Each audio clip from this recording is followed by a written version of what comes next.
TEG, proud sponsors of TEG Cusick Park, serving aviation, biopharmaceuticals and medical industries across the globe. TEG has been to the fore in the fight against COVID-19 with our customers and partners. A local business employing local people. Visit teg.com/careers to learn more. Wishing all our GAA patrons a safe passage through the championship. Cusick Park pitch is 145 metres long. Imagine 3 of these bridge beams would make up the length of the pitch. Now transport 30 of them from Harney to Kildare. A challenge overcome by a great team with the support of a great community. My name is Pat Barrett, Project Manager, Shamer to Garrycastle.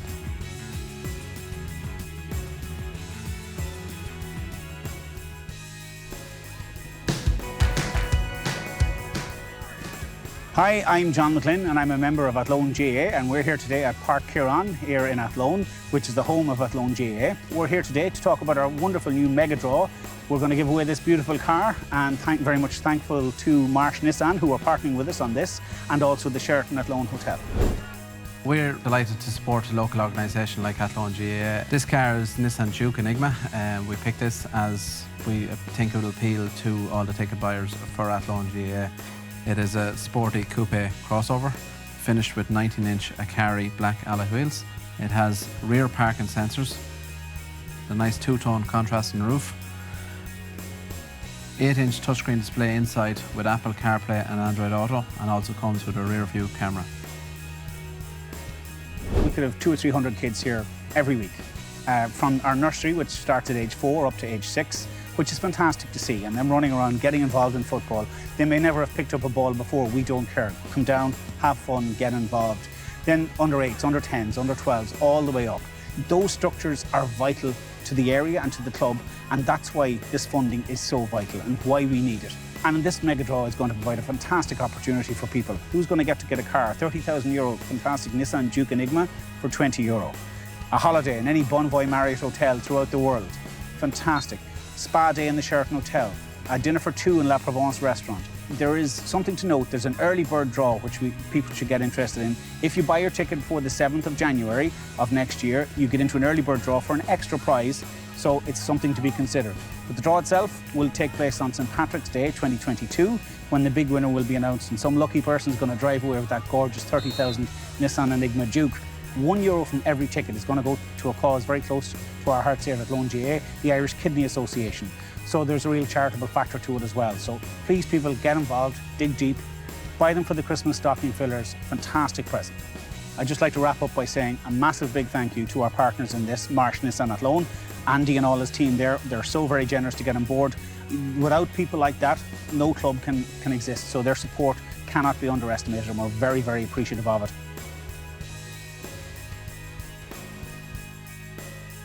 There's a light, a certain kind of light that never shone on me. If I ain't got you, baby, you don't know what it's like. Baby, you don't know what it's like. All new Renault Capture SUV for all your lives.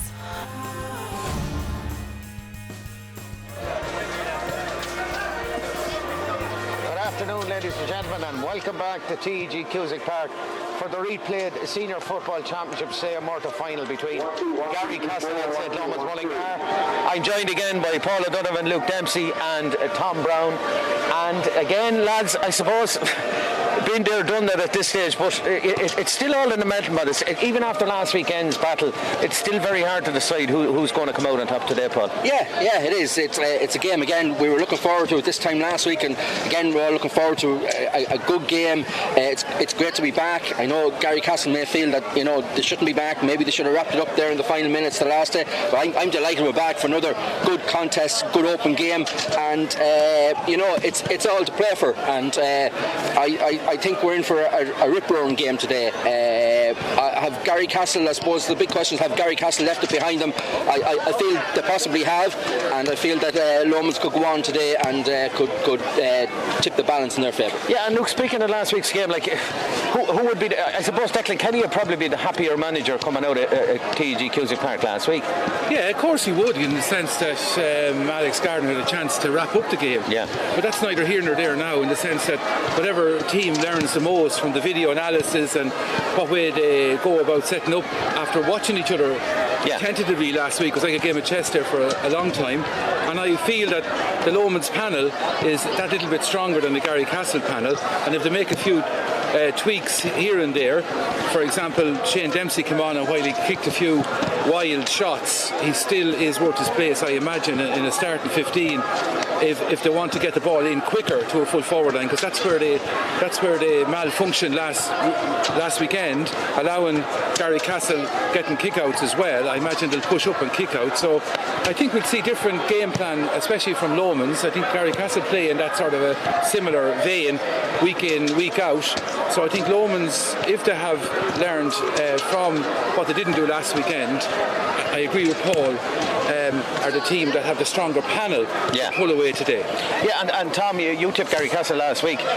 Where does Gary Dolan and John Kane go from today, we'll say, to step it up to get over the line, maybe, where they might have thought they should have got over last weekend? Well, last weekend in the first half, Garrycastle were very, very good. Everything went right for them, and the wheels began to fall off in the second half then. And for me, the biggest talking point of it all was Desi coming on in the last couple of minutes. Retired a couple of years ago, back in. He's going to be a big addition for Garrycastle coming back on. But also a player that I would like to see maybe start a bit like Shane Dempsey. I'd like to see Jesse Nugent start for Garrycastle today.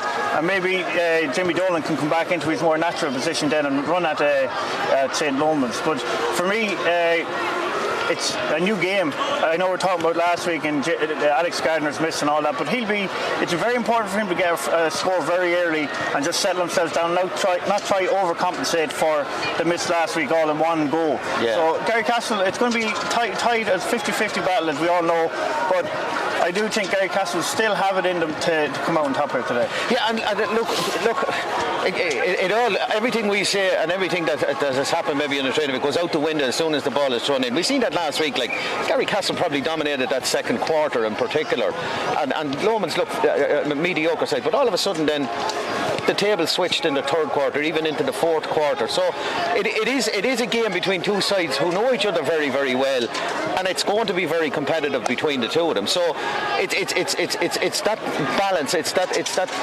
tightly balanced final that it's going to be that way again. But, yeah, without a doubt. I mean, they're two very good panels of players. They've been the best 40 footballers in the county for the last few years. Well, 10-15 years. The fact of it being a lovely day, it's ideal for a good game of football. It is, we're in a county final where the lucky score, the ball, like last weekend, James Dolan was at the end of a fisted chance that could have gone below as well as above. Yeah. So that's the way county finals are won or lost in a situation where the two panels are equally balanced. So as we all agree, we're looking forward to what should be a feast of football. Yeah, and Paddy's famous saying in a grain of rice can turn the tide at any stage, Paul, and it's probably going to be that same today. We're probably maybe at half time or even at full time, we're going to be discussing an incident maybe that turns the tide in either one of the sides' favours. But what I think is they know each other so well, like it's not going to affect them if there is something, we'll say, that goes against you. Both of these teams are old enough and you know, competent enough to get over that. Very familiar with each other, you know, and that'll add spice to the occasion as well. And but there might be one incident that turns the game, but I think we might have a gap at the end, a bigger gap with the scoreline. Than I don't think it'll be as close this time.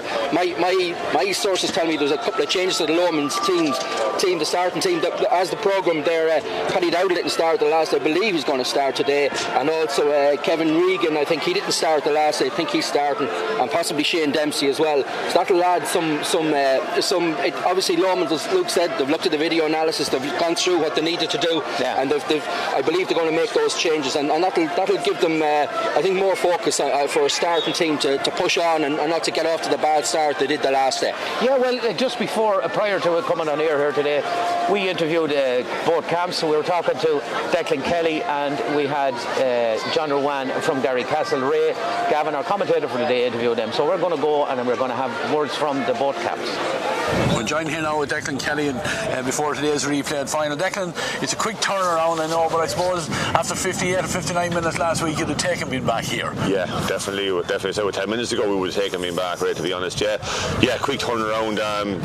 It's probably the way you want it, really. You know, you haven't much time to think about it. Just get back at it again, yeah. What did you do during the week with the lads? Is it all about recovery now at this stage, or had you a night on the field, or what did you do? Yeah, we just met up on Tuesday, done a bit Tuesday, a bit of a kick around again on Friday, right, and that was it. And here today, like, so didn't do it. Just sort of assess where fellas were Tuesday and get them out, get them ready for today, really, yeah. And what way are lads? Everyone of you fit to line out as collected? Any injuries from last weekend or sore bodies, I'm sure, but is everyone good to go today? Yeah, everyone good to go. Few obviously that's sore, but there's no injuries thanks to what they got from last week, yeah. Right, Declan, we'll let you go back to your team here. Thanks very much for joining us here in TG Cusick Park. Thanks, lads. Take care.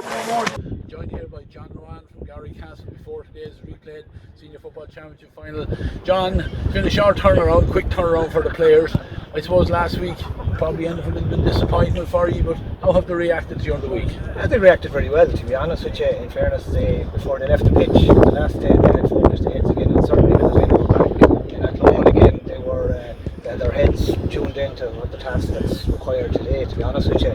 I mean, in fairness, like, I suppose you could say that we could have won it the last day, but in fairness, I could build the case that Lomans could have won it too. They kicked a lot of wide, so it's 50-50 again. We start from square one again. What did the manager do during the week? Did you get together Tuesday night, or what way did they get ready for today now? They met on Tuesday night and they met on Friday night, but to be fair, they did very little. I mean, the lads are as fit as they're going to be.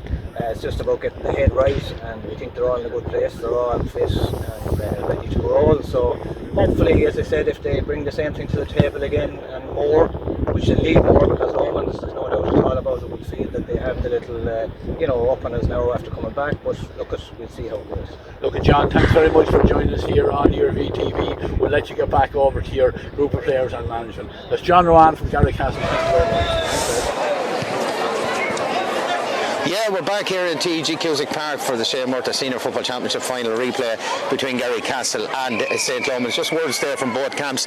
And I suppose, Paul, we didn't expect to get a whole lot of information from either John Rowan or from Declan Kelly, but look, it's going to make a little difference. Once they cross the white line today, that's when the real action starts. Yeah, true. I suppose interesting. I think Gary Dolan returned some suspension today. I think he suspended there the quarterfinals. So I think he's back in the line today. Interesting that James Dignan was in charge there last Sunday for the final. So Gary will be back, and I'm sure he'll be giving his opinion on the sideline. Don't know if Luke was ever suspended in his time as manager. He might have been suspended when he was playing, maybe. Wouldn't know what we're beating. But Declan Kelly will,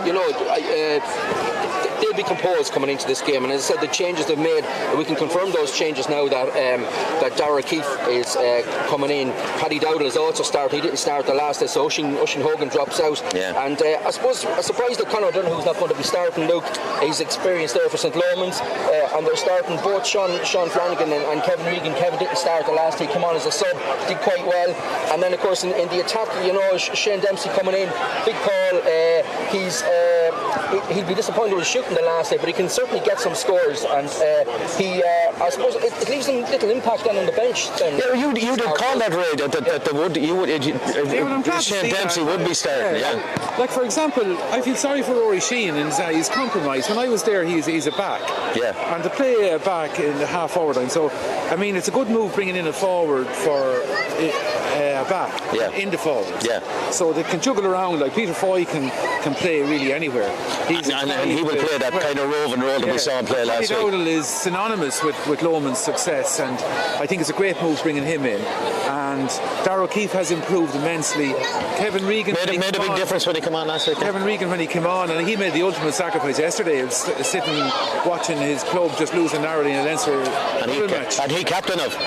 So I mean, obviously it's a huge, significant day for him. Yeah. So would you double mark Alex Gardner, Luke, if you were over Lomans today? Would you put two men on him? He caused a lot of problems the last. Yeah, no, your system would have to be such that there's so much pressure in the middle third. And maybe stop the supply coming into him. That's the way I'd be working that, because but different managers do different things. And Tom, two changes to the Garrycastle side as well there. Bill Kelly is in. It changes that Garrycastle have been using virtually the whole year. Yeah, Garrycastle have decided to stick with what they had last week. There's no real changes from the team. Doran Hart is going to come in there for James Shearns. Doran Hart will play in that kind of deep role along with John Gaffney, just to give an extra little. And it's the starting team. It's the starting team that Garrycastle started with last week. It's the starting team, and Doran will give a little bit of support to John Gaffney at number 6 there to allow him to go forward. But you have to be impressed with Michael Monaghan last week. 3 points in the first half. We actually spoke about this why they took him off. We couldn't understand it. And I think that's where Garrycastle made their mistakes last week with their substitutions. But I think this week they will have learned from them. Gary Dolan back on the line is a big help to them, because Gary, as everyone knows, is a very, very, very good manager, along with John Kane and that. So they haven't really put a foot wrong all year with their selections and stuff like that. So I still trust in them that they can get a tune out of Garrycastle in the opening couple of minutes there. Like, give Jamie Dolan, I'm not sure he played his best game last week. I agree with He'll you. be back in again this week. If he fires at all, as I said last week, Garrycastle are still a massive threat in this game. I know Shane Dempsey's in, and I know Lomans are probably the stronger team on paper, but Garrycastle for me still have the system of football that they played, and they all know they're all good footballers, and I still think they have a big shout in this game today. And so you're still going, you're sticking with your predictions from last week, you're going with Garrycastle. Yeah, well, absolutely. Like if say for instance Shane Dempsey's in, okay, if he doesn't fire, okay, who's going to come on for him then? Maybe if I was the Declan Kelly, I would have stuck with my team last week and backed them a little bit more. But he has brought in Shane Dempsey. That impact sub is kind of gone now, and so it's up to Shane to deliver the goods. Luke, you went for Lomans last week. You're going to stay with them, I'd say. Yeah, just based on the fact that they have a good, that strong panel, and if Shane Dempsey is on today, Ken Casey is a player that can come in. I think they have good strength and depth. Bill O'Whelan hasn't got much of a run. They've Ryan Jones, they've Danny McCartan, good panel of players. You're sticking with Lomans? Paul? Yeah, I'm sticking with Lomans. I think Lomans will win. I think they'll win quite comfortably today. That's my prediction. I think they'll push on and win quite comfortably. I think I mentioned here last Sunday, I think we've no goals in the game. We 12 goals from each team in the build-up to the championship, and we've none last Sunday. So that was the kiss of death in the goals. I think we get goals today. I think TJ Cox, I think he'll be good for a goal today. And I'm expecting a kind of maybe a feisty affair after last Sunday's game. It's a big day for Declan Nugent. Big day for Declan Nugent. Jamie Maher, I thought Damien did very well last Sunday, referee in the game. Declan's a different style of referee, a bit more laid back, and we could see a few cards today. Yeah, well, I'm not going to make any predictions because I don't want to put the kiss of death on the team that I predict. So I'm not going to make any predictions on it. I do hope it is a really good game. But from us here, we'll be back with you again at half-time. But for now, we'll be going to an ad break, and then it's up to live commentary with Ray Gavin and Shane Donoghue. So stay with us, ladies and gentlemen, on ERB TV. We'll be back with you real soon. TEG, proud sponsors of TEG Cusick Park, serving aviation, biopharmaceuticals and medical industries across the globe. TEG has been to the fore in the fight against COVID-19 with our customers and partners. A local business employing local people. Visit teg.com/careers to learn more. Wishing all our GAA patrons a safe passage through the championship. Cusick Park pitch is 145 metres long. Imagine 3 of these bridge beams would make up the length of the pitch. Now transport 30 of them from Harney to Kildare. A challenge overcome by a great team with the support of a great community. My name is Pat Barrett, Project Manager, Shamer to Precast.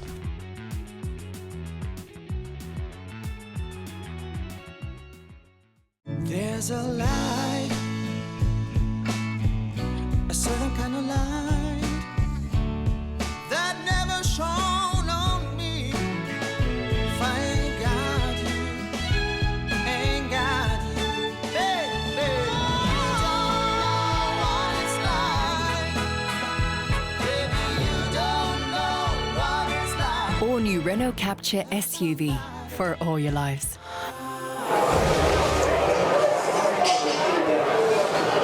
Welcome to the commentary box here in TG Cusick Park for the replay of the 2021 Shea Motor-sponsored Westmeath Senior Football Final, St. Lomans and Garrycastle. And before we get talking to my co-commentator here, Shane Donoghue, we're actually going to go to the team straight away. And we'll start with the St. Lomans team. And the team that's going to go up on the screen, there are 3 changes on it from the team that's selected. So we'll get to them as we go through. But they line out as follows. In goals, number 1 is Jason Daly. The full back line, number 2 is David Whelan. Oisin Hogan, wearing number 3, doesn't start, and he's replaced by Darragh O'Keefe, wearing number 22. And Paddy Dowdle completes the full back line, wearing number 4. In the half back line, Jack Keoghan's at 5, Kelvin Riley at 6, and Conor Donoghue wearing number 7. He doesn't start either, and he's replaced by Sean Flanagan. Middle of the field, Kevin Regan wears 8 and Sam McCartan wears 9. The next change in St. Lomans comes in the half forward line, where number 24, Shane Dempsey, he replaces Rory Sheehan. The centre half forward is Ronan O'Toole and TJ Constance at 12. And the inside line for St. Lomans today again is full iron. They wearing 13, John Heston at 14 and Peter Foy at 15. And Garrycastle line out as follows. 2 changes from the team on the screen. Sean Brennan is in goals, the full back line.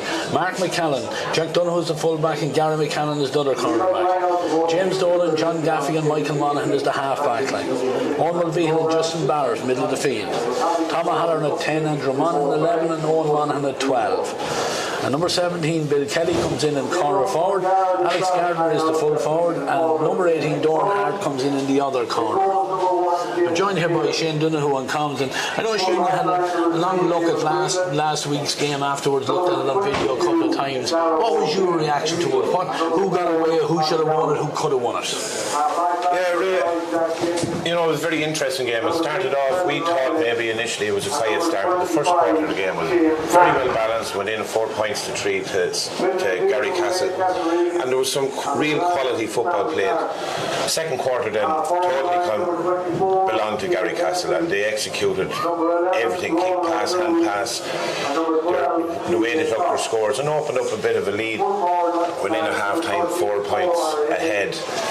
Then there was an energy about St. Lomans in the third quarter, and maybe some wayward shooting at the beginning of the quarter. But Lomans won that quarter, but only closed the gap by a point. And I suppose at the end of the game there was a few talking points, the introduction of Desi, Alex Gardner's miss, but you have to look at the quality of Lomans that stood up. John Heston came out the field, took control of the game. He kicked 4 points in that final quarter, and they brought it to, they got their draw. 2 massive free kicks at the end of the game. One, I suppose James Dolan and Rue, what he did, he got a black card, and then he tried to stop the quick free, and it was brought into right inside, just on the cusp of John's range, and you know what, he nailed it. And then the final kick was fantastic.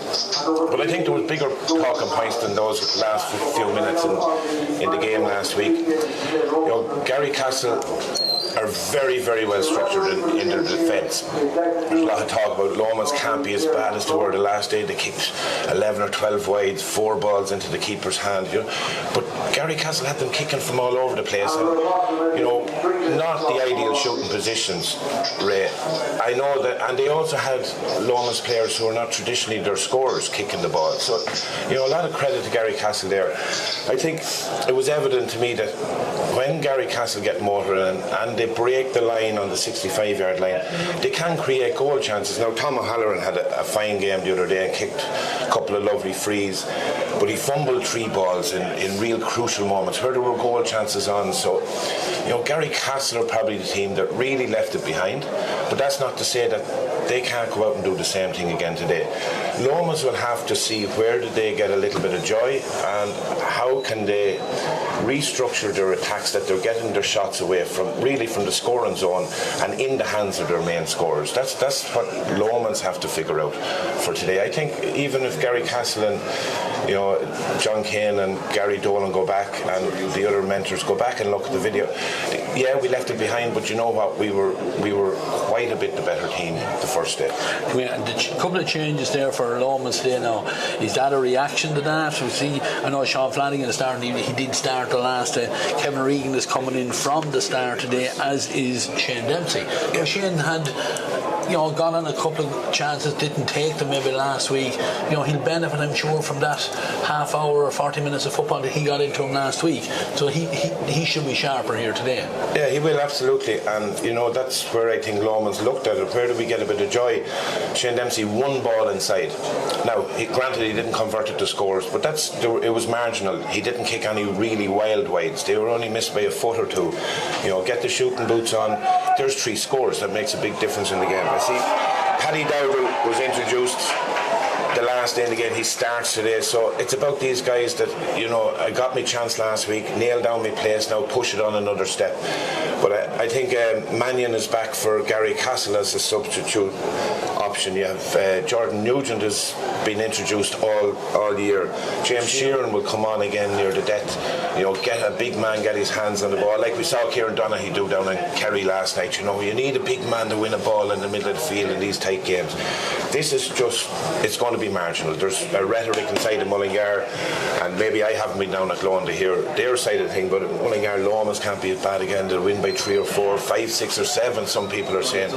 I think they're very evenly balanced, and there's going to be a little bit of niggle from last week. I'm sure a lad left a bit on another lad here and there, and that's all part of championship football. The crowd is beginning to fill up here. We've been blessed with the day. Absolutely blessed with the day. If it was this time yesterday, there was a downpour here in Mullingar, 1:30 yesterday, and it would have destroyed the game, but we're very, very lucky. Yeah, right? Sun shining, nice crisp day, probably 7 or 8 degrees, no breeze to talk of either. So the last man we'll have a word about, we've a change of referee today. Declan Nugent from Maryland coming in. Declan, again, the experienced referee as well, shouldn't have any impact on the game. We just need to mention him before the throw in that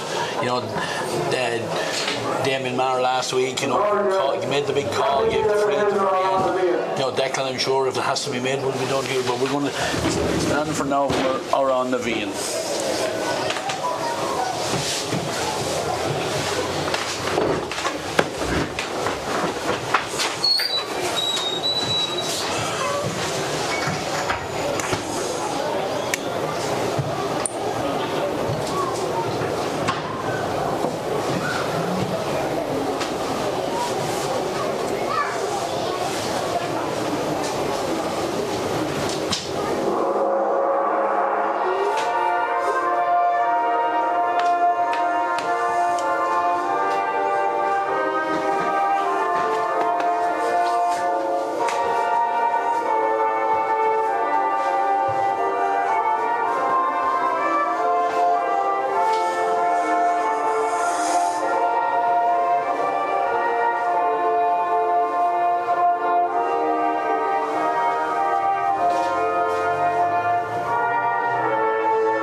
Spot, you analysed everything expertly there, certainly did your homework on last week. Now tell me who's going to win this game. It comes down to one thing for me. I think, Ray, if Alex Gardner can give the performance that he gave last week, I think Garrycastle will win this by a slight margin. If Lomans can manage to tie him up and not give him them 4 or 5 shots in around the scoring zone,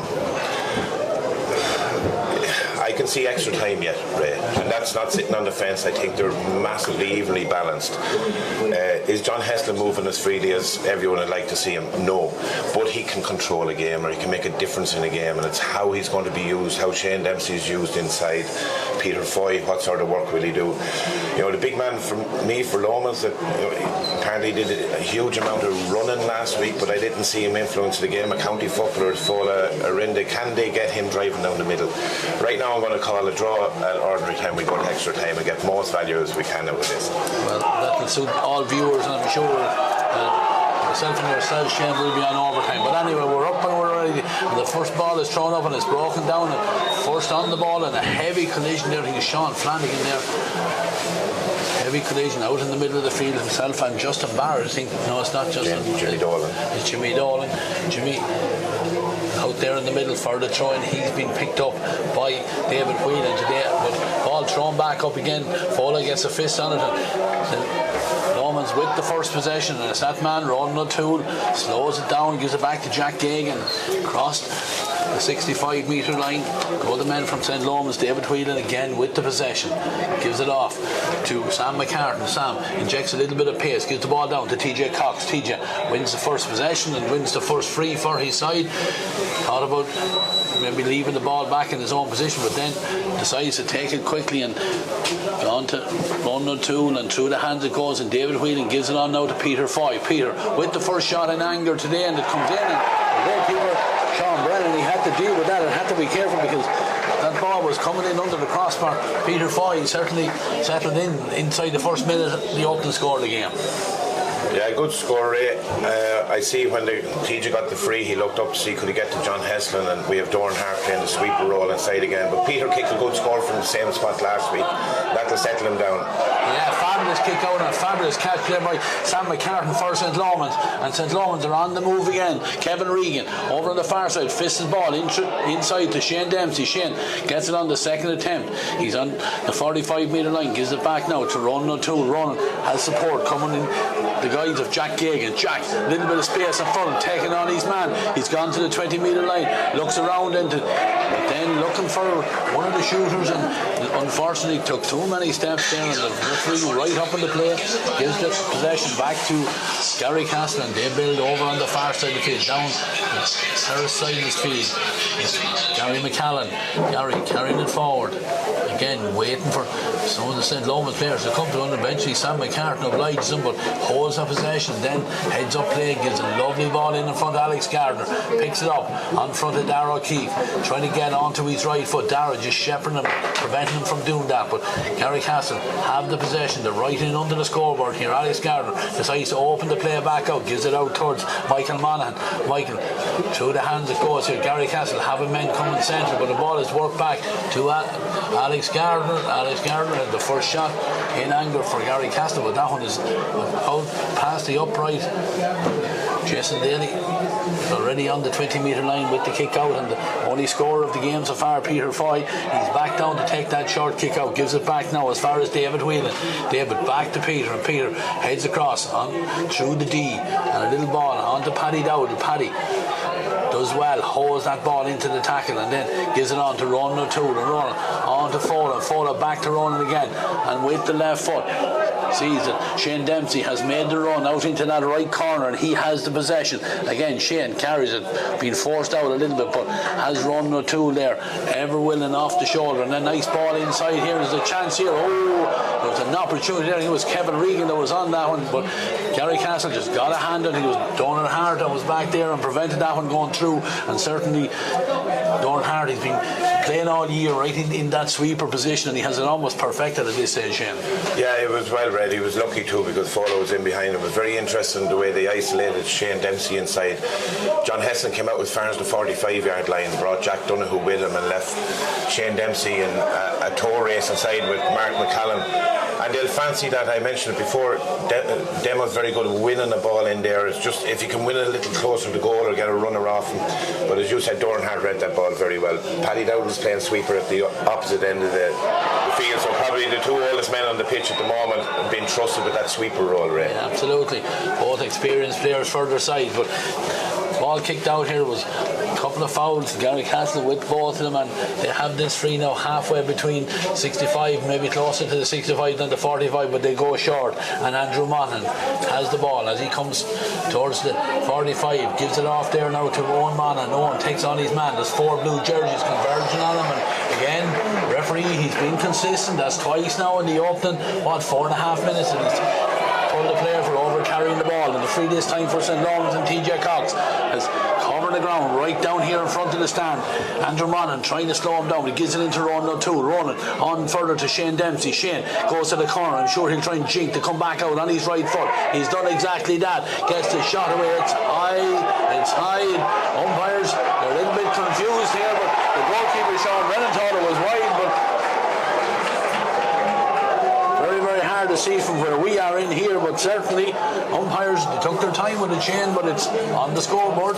It's on the scoreboard, Ray, 2 points to nothing, and that's Shane Dempsey being very effective inside again. You mentioned Declan Nugent has called for overcarrying. It's actually something that I've noticed about Declan, an excellent referee, but he very much picks up on that 4 steps. So certainly if it gets to 5 or 6, he's calling the play up, and will do for the rest of the day. Yeah, we just looked at that on replay there, and we confirmed that one is definitely over the bar, so good call by the umpires and the referee between them. But Garrycastle have won the kick out now, and Bill Kelly, wearing the number 17, but he started most of the games for his side this year, has the possession. They go through the hands here again, very comfortable with the ball in hand, are the Garrycastle men, and then they try to thread a little ball through.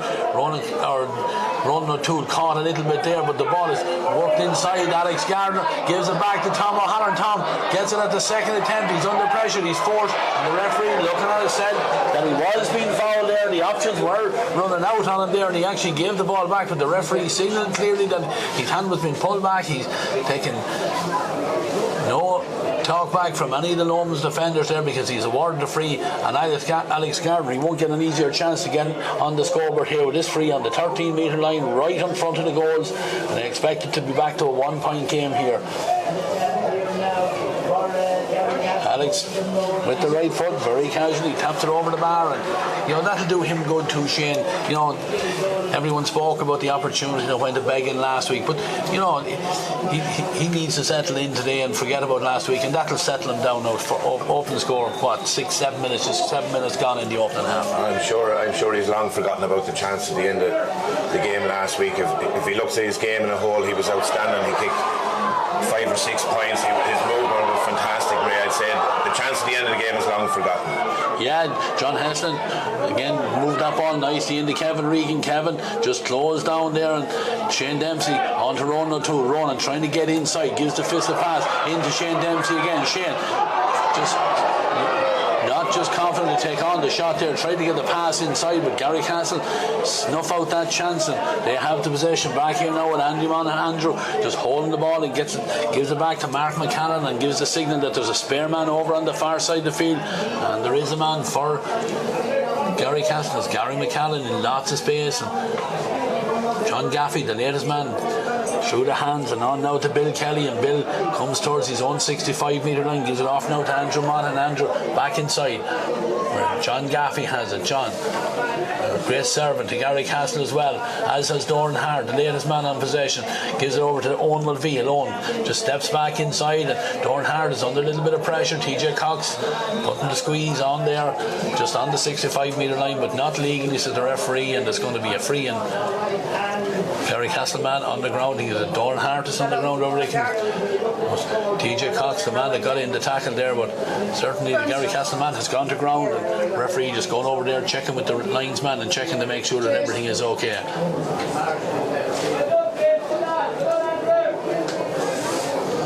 Again, a little bit like last week, Shane, just a little bit of shadow boxing going on here. The opening 8 or 9 minutes, 2 points to 1 for St. Lomans. It is, but I think it's more expansive than last week at the start, Ray. It was very slow build up last week. Both teams have decided that they'll take a little bit of risk with the ball inside rather than see can we work a goal. There's been a chance each. I think James Dolan gave a little chip ball to Alex Gardner. Alex had 2 runners either side. I think Justin Barron on the other side would have been the better option. He gave it to Tom O'Halloran, who got gobbled up. And just a few moments ago, Shane Dempsey received the ball at the top of the D. Went to slip the hand pass, he could have fisted it over. But there's a kind of an idea, let's get our nose ahead here. Let's go for it early in the first quarter. See, can we put pressure on the other side? And I love to see that. I love to see lads trying to express themselves and be ruthless. Yeah, I think Doran Hart, the man that was injured there, but he's back to his feet. A little bit gingerly on, but play will resume. It is going to be a free just inside St. Lomans' 65-metre line. That's kicked in looking for Alex Gardner, but Paddy Dowdle, he's He's back there, he's sweeping for St. Lomans, used all his experience, mopped that one up and on to Ronald O'Toole and on to TJ Cox. TJ takes on John Gaffey, steps inside, the call comes for an over carry, but Sam McCartan has the ball now. Sam looks up, beautiful ball, trying to find Shane Dempsey there, but just had a little bit too much purchase on it there, and certainly Shane Dempsey has certainly been a go-to man early doors for St. Lomans. Yeah, I think he's probably moving a little freer than John Heslin. John is carrying the knock for, we know he's surgery in his knee after the county campaign, and just give that bit of impetus inside. It allows Lomans to deliver the earlier ball, but a fine catch here by Owen Monaghan, and he's driving down the line. Unlucky on Jack Hagan. I think Jack Hagan had a fabulous game last week, and he marshals his sideline, whether it's Monaghan he's picking it up or Tom O'Halloran when he switches over here. A little bit unlucky there, but it's outside the range, I think, for a direct shot at goal. Garrycastle try to keep the ball in hand here, I'd imagine. Yeah, Tom O'Halloran even quite prepared to go back towards his own goals to hold the possession, then sees that there is a man space there, and that man was the number 11 Andrew Monaghan to John Gaffey, and then Doran Hare steps under an arm of John Heston there, still holds the possession, but Sam McCartan can't dispossess him either because Garrycastle still have the possession. Then Gary McCallan, lovely ball in front of Jimmy Dolan. Jimmy's on the 13-metre line, thought about giving a reverse pass, but holds it off, and to have the ball again inside Justin Barrett. Justin tackled hard there, and the St. Lomans worked it well and turned the possession over. Sean Flanagan over there, and now ball into a little bit of space for Fora. This ball running away from him, needs to get it back into his hand and gives it back then as far as Ronan O'Toole. Ronan just slows the play down and then waits for the runner to go forward and gives a nice ball through there. St. Lomans again, will they take the shot? It does, it comes in, but it's half blocked down there, and the ball is picked up, and it was Kevin Regan, the man on the shot there. No, it wasn't, but we'll watch the play as it goes on along anywhere, because Garrycastle have possession back inside, just outside the D. They're back deep in their own half. John Heston trying to slow down the progress of the Garrycastle men, but nice play there from Bill Kelly, and Bill gives it back, and ball is spread over to the far side where Gary McCallan. Gary is in a lot of space there, and he's carried it forward, and a fisted pass into his brother Mark, and the two McCallan brothers combined. The ball is given inside. It's a fabulous ball, a chance. Goal! Alex Gardner. What a goal, what a ball in. The two McCallan brothers, Shane Donovan, combined down that far side. Fabulous ball inside. Gary McCallan at his very best, taking the ball on the shoulder, on the half turn, and absolutely nothing that Jason Daly could do in the goals with that one. Yeah, a superb ball in, Ray, from Gary McCallan, and Alex Gardner just peeled off the full back, decided to take a risk, and it dropped into the bread basket, and nothing on his mind, only roof it. Jason Daly could really do nothing about that. No, the kick out here, Sean Flanagan fouls at the referee. The free is going to be for Garrycastle. This free 4 or 5 metres just outside the 50-metre line or 45-metre line. Peter Foy is back to take it. The linesman just calling him back a couple of yards. Peter, 1 point to his name. Again, doesn't find his intended target because it's straight to Andrew Monaghan, and Garrycastle with the possession again. Andrew, he's wearing the number 11, but you're liable to see him anywhere on the pitch. Has support over there on the far side with Michael Monaghan. Michael on now to Justin Barrett. Justin with the outside of the right foot fires it into Alex Gardner. Two Lomans men and right on top of him as he picks the ball up. Paddy Dowden got a hand on it, knocked it away from Alex, but he has the possession again. Very composed, just on the ball. They're back out now to the 45, but just lifts up his head and sees that Tom O'Halloran is making a move, and Tom gives it inside now, and Jimmy Dolan, Jimmy treads a low one in here to Gaffey. John Gaffey does well to keep the possession now, and Garrycastle trying to orchestrate the shot on goal here. Ball is eventually fisted in here, and Gaffey is on it again, and John Gaffey takes a shot. He was under pressure there, and a great score there from the centre half back. John Gaffey has been a fabulous servant for this team. Yeah, Ray, and his customary contribution to the scoreboard. Every game John Gaffey will find himself in that pocket, but that was a score that was worked extremely well. Alex Gardner was inside, Paddy Dowdle was sweeping, and the kick pass initially inside had to be so accurate. Alex got his hands up, Paddy almost dispossessed him, but 4 or 5 passes, 2 through the feet and 1 hand pass, and John Gaffey finds himself in the pocket and taps it, or not taps it over the bar, he drives it over the bar. Rapturous applause from the Garrycastle supporters. Yeah, but Lomans trying to make a quick response here, and the ball comes in, and slipped over the bar there. I think that was Kevin Regan coming forward there from the middle of the field there, got on a lot of space there. He had a shot I think earlier on, but that time taps it over the bar and just narrows the gap. A nice response there. 1 goal and 2 points now for Garrycastle, 3 points for St. Lomans. Almost 15 minutes gone.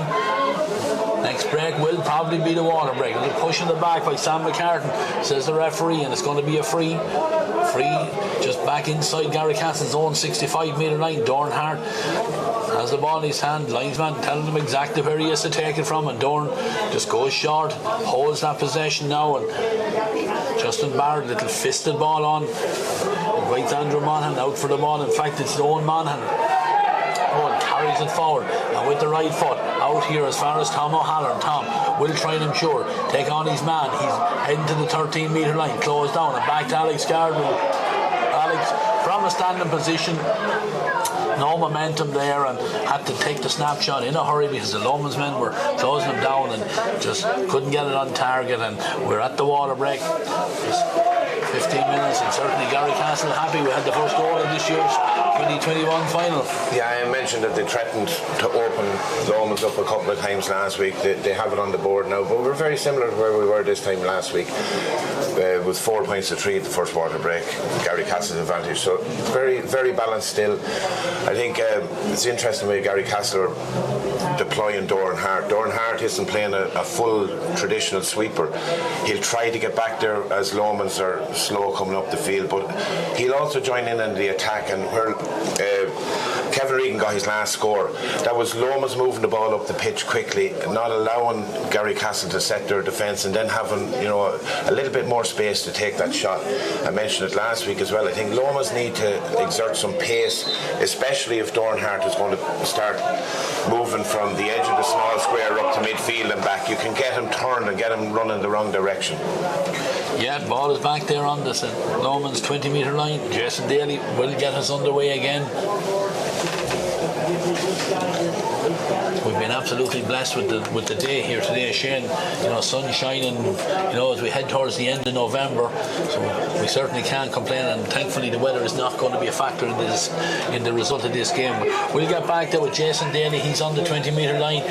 Normally takes a short run up to 1 or 2 steps, and that's exactly what he does, and he launches it out here, and Fowler goes high, and Fowler breaks it down to Sean Flanagan. Sean Flanagan on to run or 2, running a lot of space. He's heading towards the 20-metre line. Garrycastle trying to come back out. Brilliant time and motor of the time. John Gaffey just threw the body in there. Ron O'Toole thought he had all the time in the world. He was going for the score, but Gaffey blindsided, came in, threw the body on. Here he is now carrying this ball down the line here again, and he moves a nice ball down the line. Very close, being picked off the ground there by Owen Monaghan. Owen being tackled hard there by Kelvin Riley, and the referee said not legally, and the free is going to be for Garrycastle on St. Lomans' 45 mid-line. It's already gone inside to Andrew Monaghan. Andrew holding on to the ball. John Heston trying to put a bit of a pressure on him, but Andrew does very well and fires down a lovely ball in as far as Alex Gardner. Alex on now to Michael Monaghan. Michael does well to hold the possession. Gardner is still there with him. Combines then with Justin Barrett, and Alex is back out now, just inside the 45-metre line again. Tried to get a runner there inside, but the inside man, Jimmy Dolan there, not on the same page there as Alex Gardner, and that one has gone harmlessly out over the end line. Jason Daly, Peter Foy trying to make himself available. He has it. Bill Kelly's doing his best to put a tackle in him, but Peter was very well, and then Kelvin Riley has the ball very, very close to the side. Heads up play from Kelvin, lovely ball in as far as Ronan O'Toole. Ronan out in front of Mark McCallan with the right foot, fires it over to the far side. TJ Cox, TJ Jinx needs to come back onto his favourite left foot, gets the shot in. The shot is sided to umpires. Look at this one again, but this time the signal is that one was pulled just to the right, the upright and wide.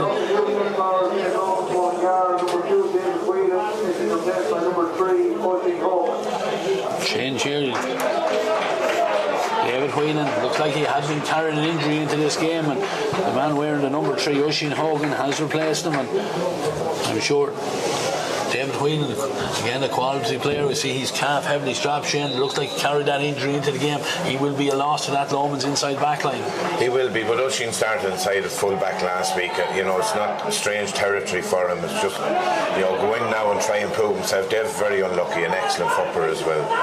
Yeah, the kick out here, won by the Garrycastle men, and Owen Mannon has it known first time, fires it in the sun there. Again, caught there with the mark allowed. Why Jimmy Dolan there, he got the two hands on it and he kept it from hitting the ground there, and he had his hand up in the air immediately to say that he was looking for the mark and he's going to take this one on the 20-metre line.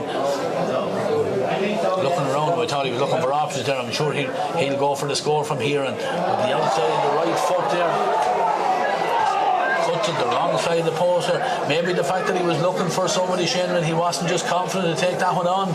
Yeah, it's a difficult kick for a right footer. That's not, a practice free take or anything. Maybe off the inside of the boot and just try to draw it in over. I know it's a very difficult kick from there, Ray, but the tenacity to win the mark almost on the second attempt. I'm not sure. I thought if it was a contested mark that was fumbled, whether it could be granted, but we'll watch the player down this end of the field. There's a chance here for Peter Foy. He's been all over the field here today as well. We see him taking the short kick out, but again, that kick out worked expertly by Jason Daly.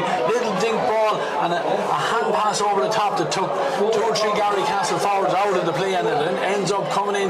Peter Foy getting on the end of it. Sean Brennan absolutely no chance in the goals. Can't take your eyes off this because Owen Mannon, he's already down on the 20-metre line with the ball coming inside. The referee allows him to play on. Michael Monaghan, 3 points to his name last week. Jinks inside, fancies himself again, dropped it in, it's off the crossbar.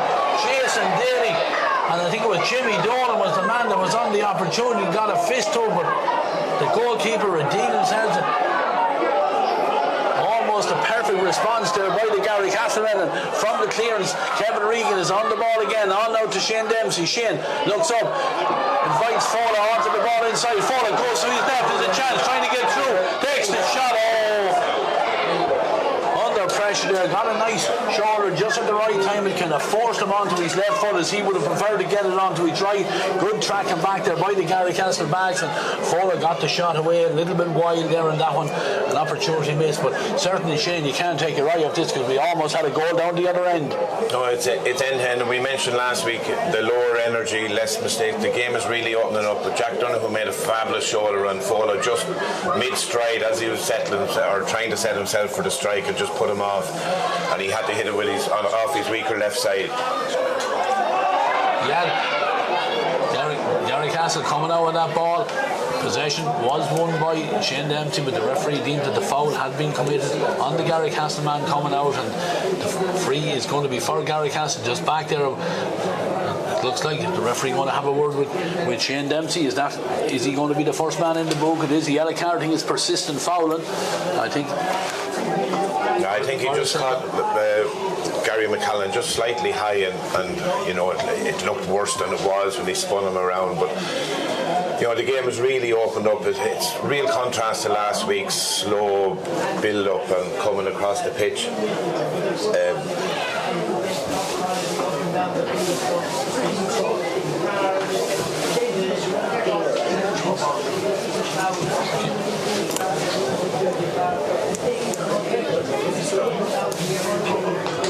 Yeah.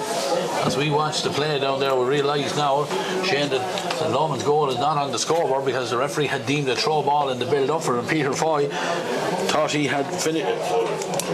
There was Fowler, the man that was deemed to have thrown the ball, and certainly a let off for Garrycastle, because certainly Peter Foy finished it to the back of the net, but the referee, he's been right on top of things between overcarrying and the throw ball, and deemed that Fowler had thrown it in the build-up, and goal was chalked off. So 1-2 to Garrycastle, 3 points for St. Lomans. A little bit of a delay over on the far side of the field, but the Garrycastle man, he's back ready to go again, and the free is already taken. John Gaffey took it under pressure there and gives it on now to Michael Monaghan, and through the hand it goes over there on the terrace side of the field, and again very, very close to the sideline. But Garrycastle, they work it inside, and Owen Monaghan has the possession.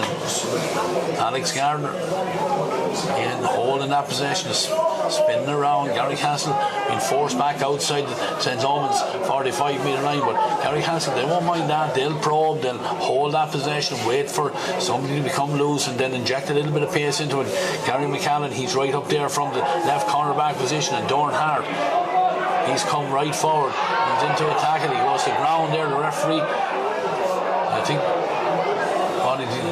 Dorn Hart went to ground there. Looked like to me he got a bang to the face there, and the referee, I don't think had seen it, or he certainly didn't award the free, but the Garrycastle man has gone to ground, and you know, game has gone a little bit stop-start at the moment. Shane, no real pattern to it. A couple of injuries over there on the far side of the field, but you know, Garrycastle, we see their mentors down below us here on the right side.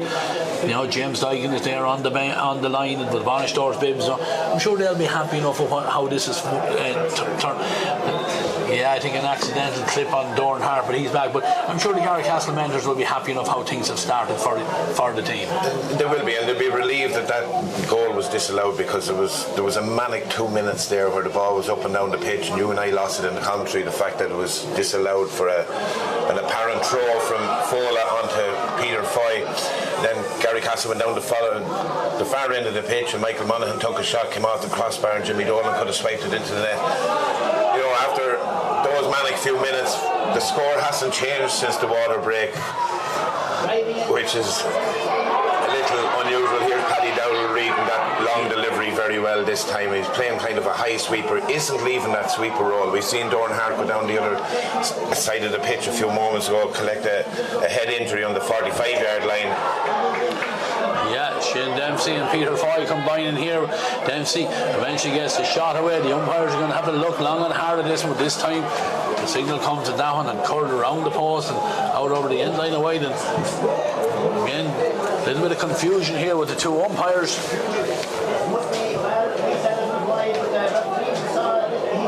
Referee going in, he's only talking to one number, St. Lomans men going in, and it looks like he leaves over the bar.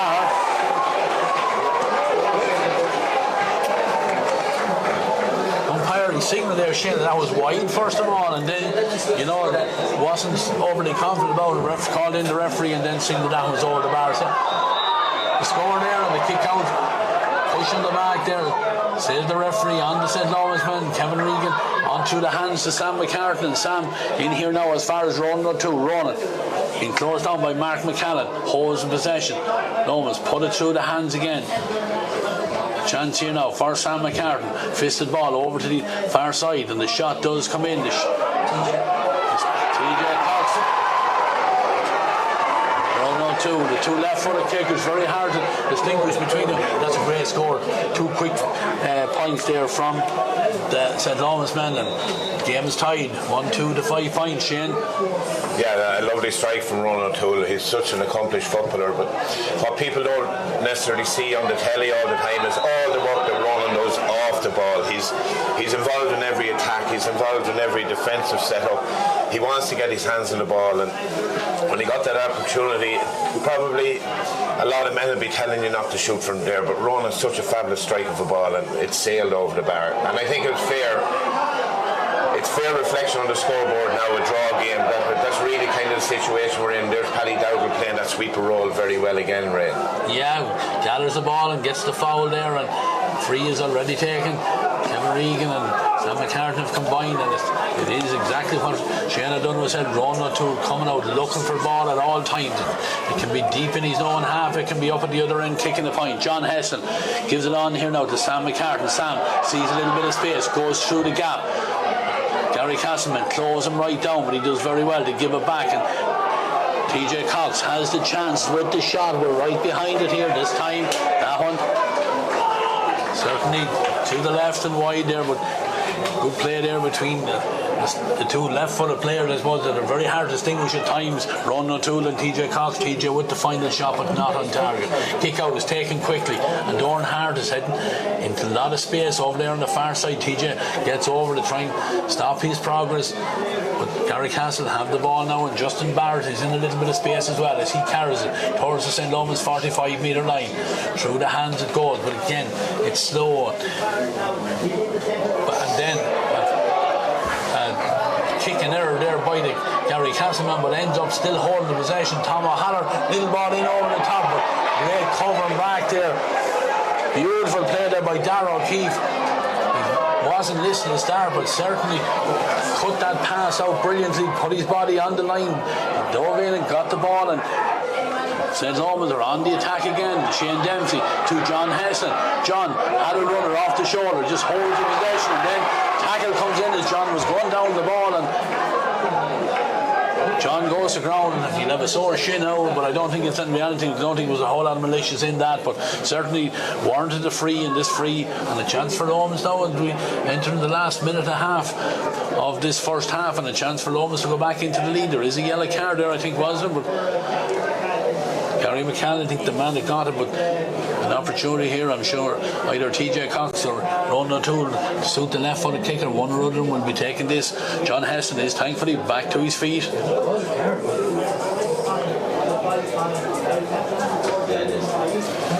I think John might want to take this himself, Ray. I've just noticed the last couple of attacks he's really energised himself. He's playing out around the 45-yard line with Jack Donoghue following him. Jack did well that time. He didn't foul him. I think it was the second Garrycastle guy coming across to clip John. Yeah. But John will want to get this over the bar. He's been quiet in the first half, but the last two attacks he's really injected a bit of pace and wanted to get his hands on the ball. John Heston is actually going to take this one now. Again, a little bit in the centre. A little bit of talk back there from the Garrycastle men. It was going on there. John Heston and having words there, and referee Declan Nugent has had enough of it and just says bring the ball forward, John. That makes it a hell of a lot easier for John, and he does. Duty obliges. Taps that one over the bar, and Garrycastle in the lead, or St. Lomans in the lead, Shane, as we come to the half-time whistle. Yeah, St. Lomans are in the lead. There's probably, I didn't see a signal how many minutes of injury time we have. There's probably one more score in this half. Ball is kicked out, and Fowler goes highest, gets a fist to it, tries it back about 25 metres, but Garrycastle men back there, they were alert to it. Dorn taking a lot of punishment today, and goes now wins the free for his side, and the free is already taken. John Gaffey now has fired it over here to where Michael Monaghan is in a lot of space. Down the line it goes here as far as Owen Monaghan. Steps inside his the tackle of Kelvin Riley, holds the possession, does well, gives it inside. Tom O'Halloran has it. Tom spins around, gives it on inside here, but into the traffic it goes. I said Lomans men, they had the advantage. I think the ball was touching the ground, but Paddy Dowdle, as Paddy Dowdle does, driving forward for St. Lomans, gives it on now to Fowler, ball right down in front of TJ Cox. TJ has the ball, he has support with Ronan O'Toole. Ronan comes in and Ronan gets the shot away, took a hit as got the shot away. The referee said nothing wrong with it there. It made it look like a late hit then, but that ball is gone out over the end line and wide there, and Declan Nugent now the play to go on. We're a minute 20 seconds over the 30. Didn't see any signal yet from the fourth official, but Sean Brown has already sent this one out here, pushing the back by Justin Barrett there, and the free is awarded for St. Lomans, and Sam McCartan, he's ready to take it again. Sam holding the possession, gives it back as far as Kelvin Riley. Kelvin very close to the side, I mean tackled high there, holds the possession, does very well, throws a dummy and steps inside, and then Sam McCartan makes himself available off the shoulder. Sam, twisted pass inside as far as Kevin Reid. Kevin just keeps the ball moving out to John Heston. Jack Donoghue stands in front of him. John trying to lose him, but again, good work there by the Garrycastle man, and then John Heston with the left foot. The umpires are confused again there, but audacious attempt at John Heston. That is weaker left foot, is that what someone said? The man oozes class, Ray, and in the last 6 or 7 minutes of this game, John's movement is very interesting. The way he's trying to peel off and get involved in some of the Lomans attacks. We've 30 seconds left in this half. I think it was 3 minutes of additional time to be played. Garrycastle will be hoping to get up the pitch and maybe clip another one. They haven't scored in this quarter at all, even though they've had maybe 1 or 2 clear-cut chances, but James Dolan's mark is probably the best effort that they had in this quarter.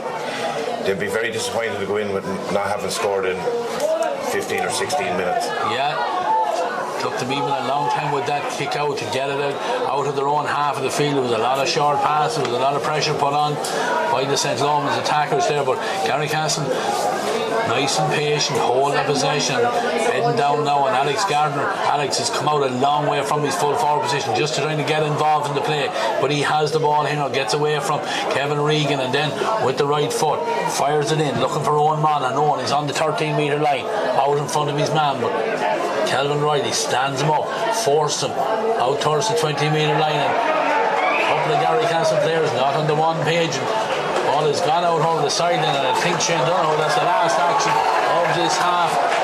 We reach half time here on the scoreline of St. Lomans 7, Garrycastle 1 goal and 2, so a 2-point lead for the St. Lomans men, and it hasn't really fired maybe as good as we'd like to see it, but St. Lomans will be happy with that first half. Oh, absolutely. I think people talk about who'll win the replays, whoever learned the most. I think certainly St. Lomans tactically have got a lot of things right in this first half. Keeping Shane Dempsey on the pitch as an inside target man, allowing John Hesson to come out. Paddy Dowdall is playing a fabulous job at the sweeping role. They're containing Alex Gardner in there. Fola's getting his hands on ball in the middle of the field a little bit more. Justin Barrett hasn't got into it for Garrycastle. I think that middle third battle has been won by Lomans on this occasion, and post to last week, that's where Garrycastle had their joy. So Lomans, they'll be the happier of the two sides, but have they played all their aces? Have they played all their cards? Have they got all their men on the pitch now? That what's going to come in the second half, where I think Garrycastle still have players to introduce to turn this game. 2 points, it's very fair. Yeah, absolutely. We'll take a break here from the commentary box, and we'll go down to the Paul and the lads at pitch side, but for now we'll finish up here until the second half, where it's a half-time score of St. Lomans 7 points, Garrycastle 1-2. TEG, proud sponsors of TEG Cusick Park, serving aviation, biopharmaceuticals and medical industries across the globe.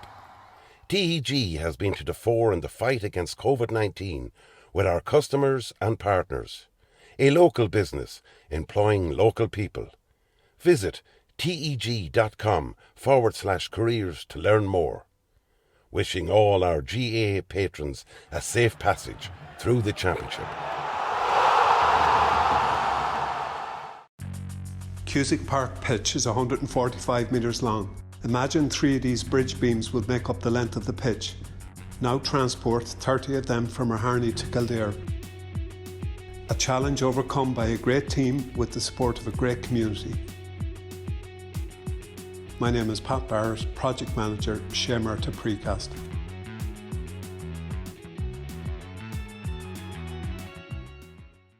There's a light, a certain kind of light that never shone on me. If I ain't got you, ain't got you, baby. You don't know what it's like.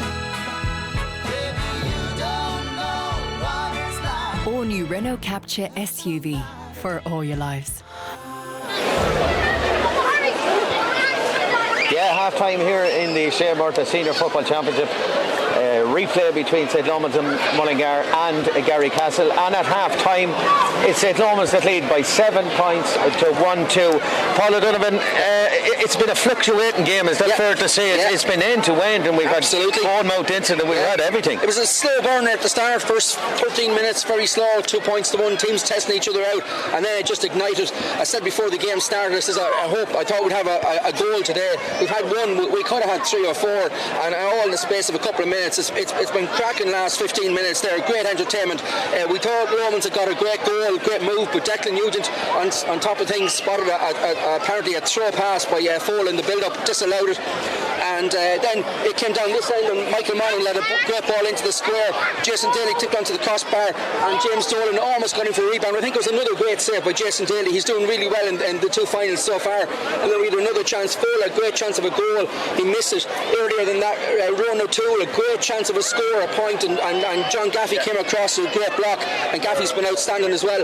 We've had Shane Dempsey, he scored 2 frees. Did any of them go over? We don't know, but the umpires were in dispute over one of them. Declan Nugent had to check another, so it's been really entertaining, really great entertainment here for the big crowd, and still nothing there. And you know, Shane, I don't know who said in the commentary earlier, let's hope it goes all the way, extra time, and why not? It's been fabulous so far. Yeah, and it is that type of game, look, but Lomans, after a fairly shaky enough middle of the first quarter, they kind of got a grips to it then. Ron O'Toole had to kick in a beautiful score. You know, they didn't panic. They don't do panic. They just kept the process, kept going. Paddy Dowdle, I think, has stepped up, particularly in that second quarter. He's standing in front of where Gardner's looking for the ball, and it is very effective so far. Yeah, like the changes that Lomans made, they've learned a lot from last weekend. Why they would leave out the likes of Shane Dempsey, in my opinion, is mysterious, because he adds that dimension that you can get the ball in. He's been on the ball so often. Yeah. He's very dangerous. Dowdle is legendary in Lomans, and he's proven it out there today. He came out with 2 fantastic balls. The Garrycastle goal, you'd pay to see it. It was a fantastic ball in. Great finish. Peter Foy, as I thought, had scored a superb goal. At that stage in the second quarter, it was only one team in it. And Lomans have got on top. If they throw the ball around more, if they get Heston on the ball more, there's too many players taking snapshots. We had one from Ronan there, one from TJ, one more pass, and John Heston on the ball more. I think Lomans wants to do that, you know, but they're going to have to get him on the ball more, because they're definitely dominating today's final more so than last weekend, albeit the first half. Yeah, and Tom, it's 7 scores to 3. That's the telling statistic. I know Garrycastle have a goal, which is a huge fillip for them, but that they haven't really created a whole lot more than that. And Jimmy Dolan with a free there earlier on as well, a very, very poor wide. They're struggling to penetrate the Lomans defence as they were last week. Yeah, I'm worrying for Garrycastle is in the last 15 minutes they kind of became a little bit one-dimensional. But what success Garrycastle had in the early part of the game was they were moving the ball up quickly and getting the ball quickly into Alex Gardner. That's kind of slowed a little bit the energy moving up there. And Paddy Dowdle, who were critical of maybe Calvin Riley last week, he's playing that role brilliantly, whereas as you say, he's sitting into the space where the ball is going into. But Andrew Monaghan for Garrycastle around the middle of the field, he's really on his own. I know he's playing a centre forward, but he's really on his own trying to get kickouts. They need to get more energy, Garrycastle, in the centre of the field, because their backline, John Gaffey and Doran Hart, they were playing well in the earlier part of the game, where the inside forward line, I'd say Lomans, John Heston and Shane Dempsey were inside, but they've actually moved out, and they're playing the sweeper system now, and there's nobody to play the sweeper, because both Shane Dempsey and John Heston are out around the middle of the field, or they're out in that kind of a horseshoe shape. So I'd be very worried at the moment if it's Garrycastle. They're going to need a little bit more brightness in the second half. Are you going to stick with your prediction, Tom? I'd be worried at the moment, but I'd stick with the prediction. Still going to stay the same? Oh, very much so. Absolutely. Lomans, I think, by a good few points. We think it's going to be Lomans here, and we're going straight back up the commentary with Ray and Shane. Please stay with us, ladies and gentlemen. Enjoy the rest of the game. TEG, proud sponsors of TEG Cusick Park, serving aviation, biopharmaceuticals and medical industries across the globe. TEG has been to the fore in the fight against COVID-19 with our customers and partners. A local business employing local people.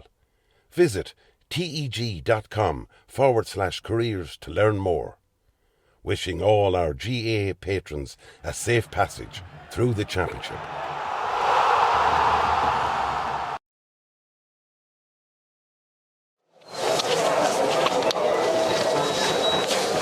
Welcome back to the commentary box for the start of the second half. This Shane Morton sponsored Westmeath Senior Football Final for 2021.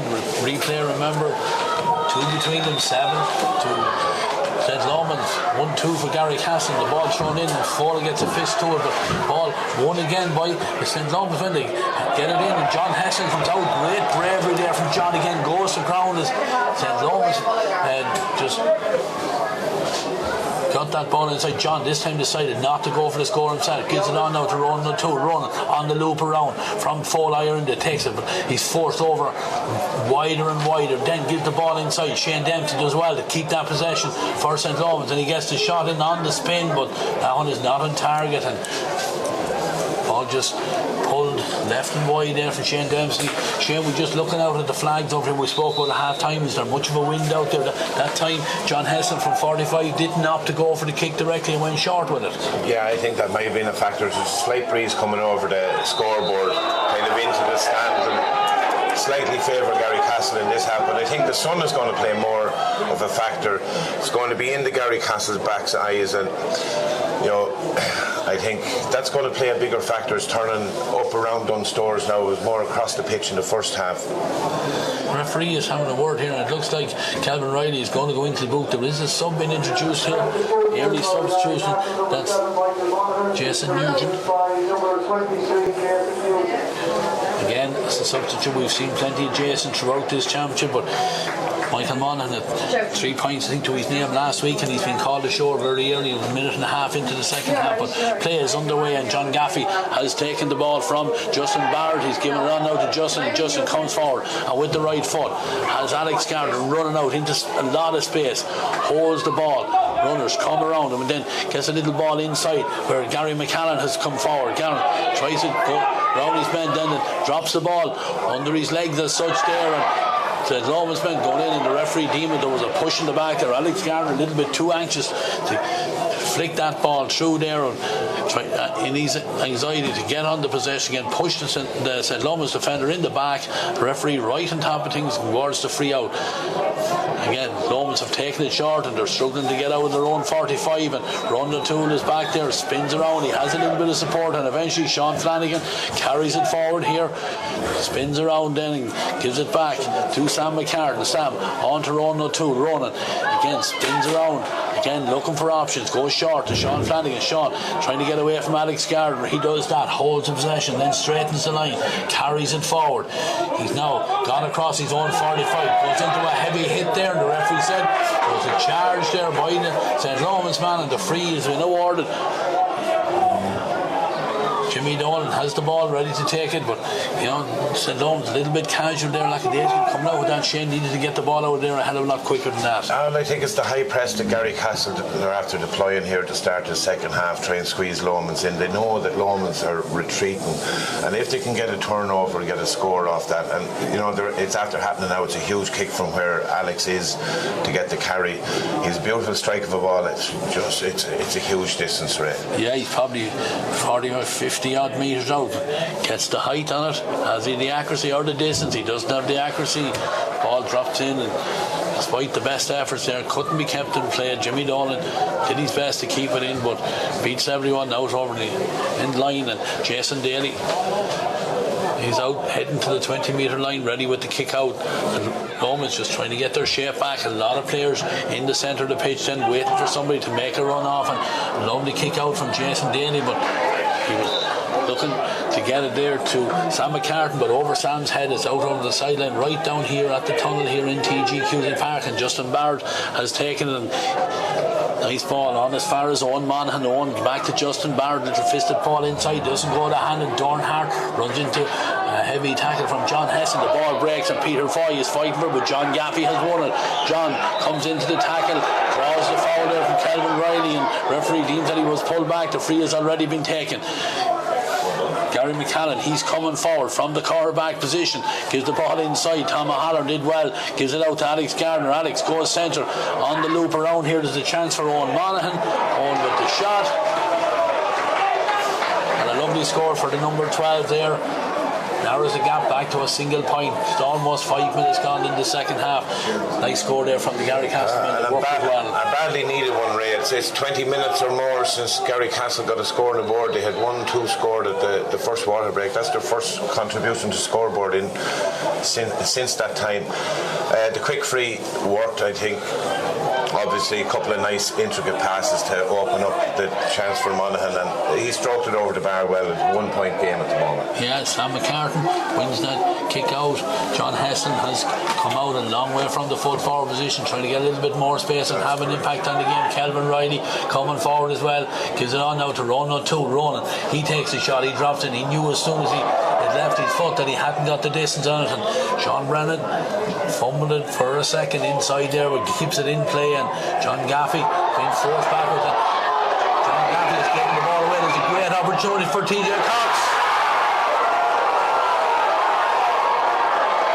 Defensive suicide, Shane Donovan with the Garrycastle backs, and no, it's not like John Gaffey to create an error, but the pressure and the push, the squeeze came on there, and the ball breaks, and TJ Cox inside rifled it to the back of Sean Brennan. Yeah, very uncharacteristic of John Gaffey to give a loose hand pass like that, but credit to Fola, he made up a couple of yards, the intercept, just got a fist on it, broke lovely to TJ. Look, TJ is an accomplished finisher, probably scores more goals than he does points generally during the season, and took his opportunity very well. This will really test Garrycastle's character now.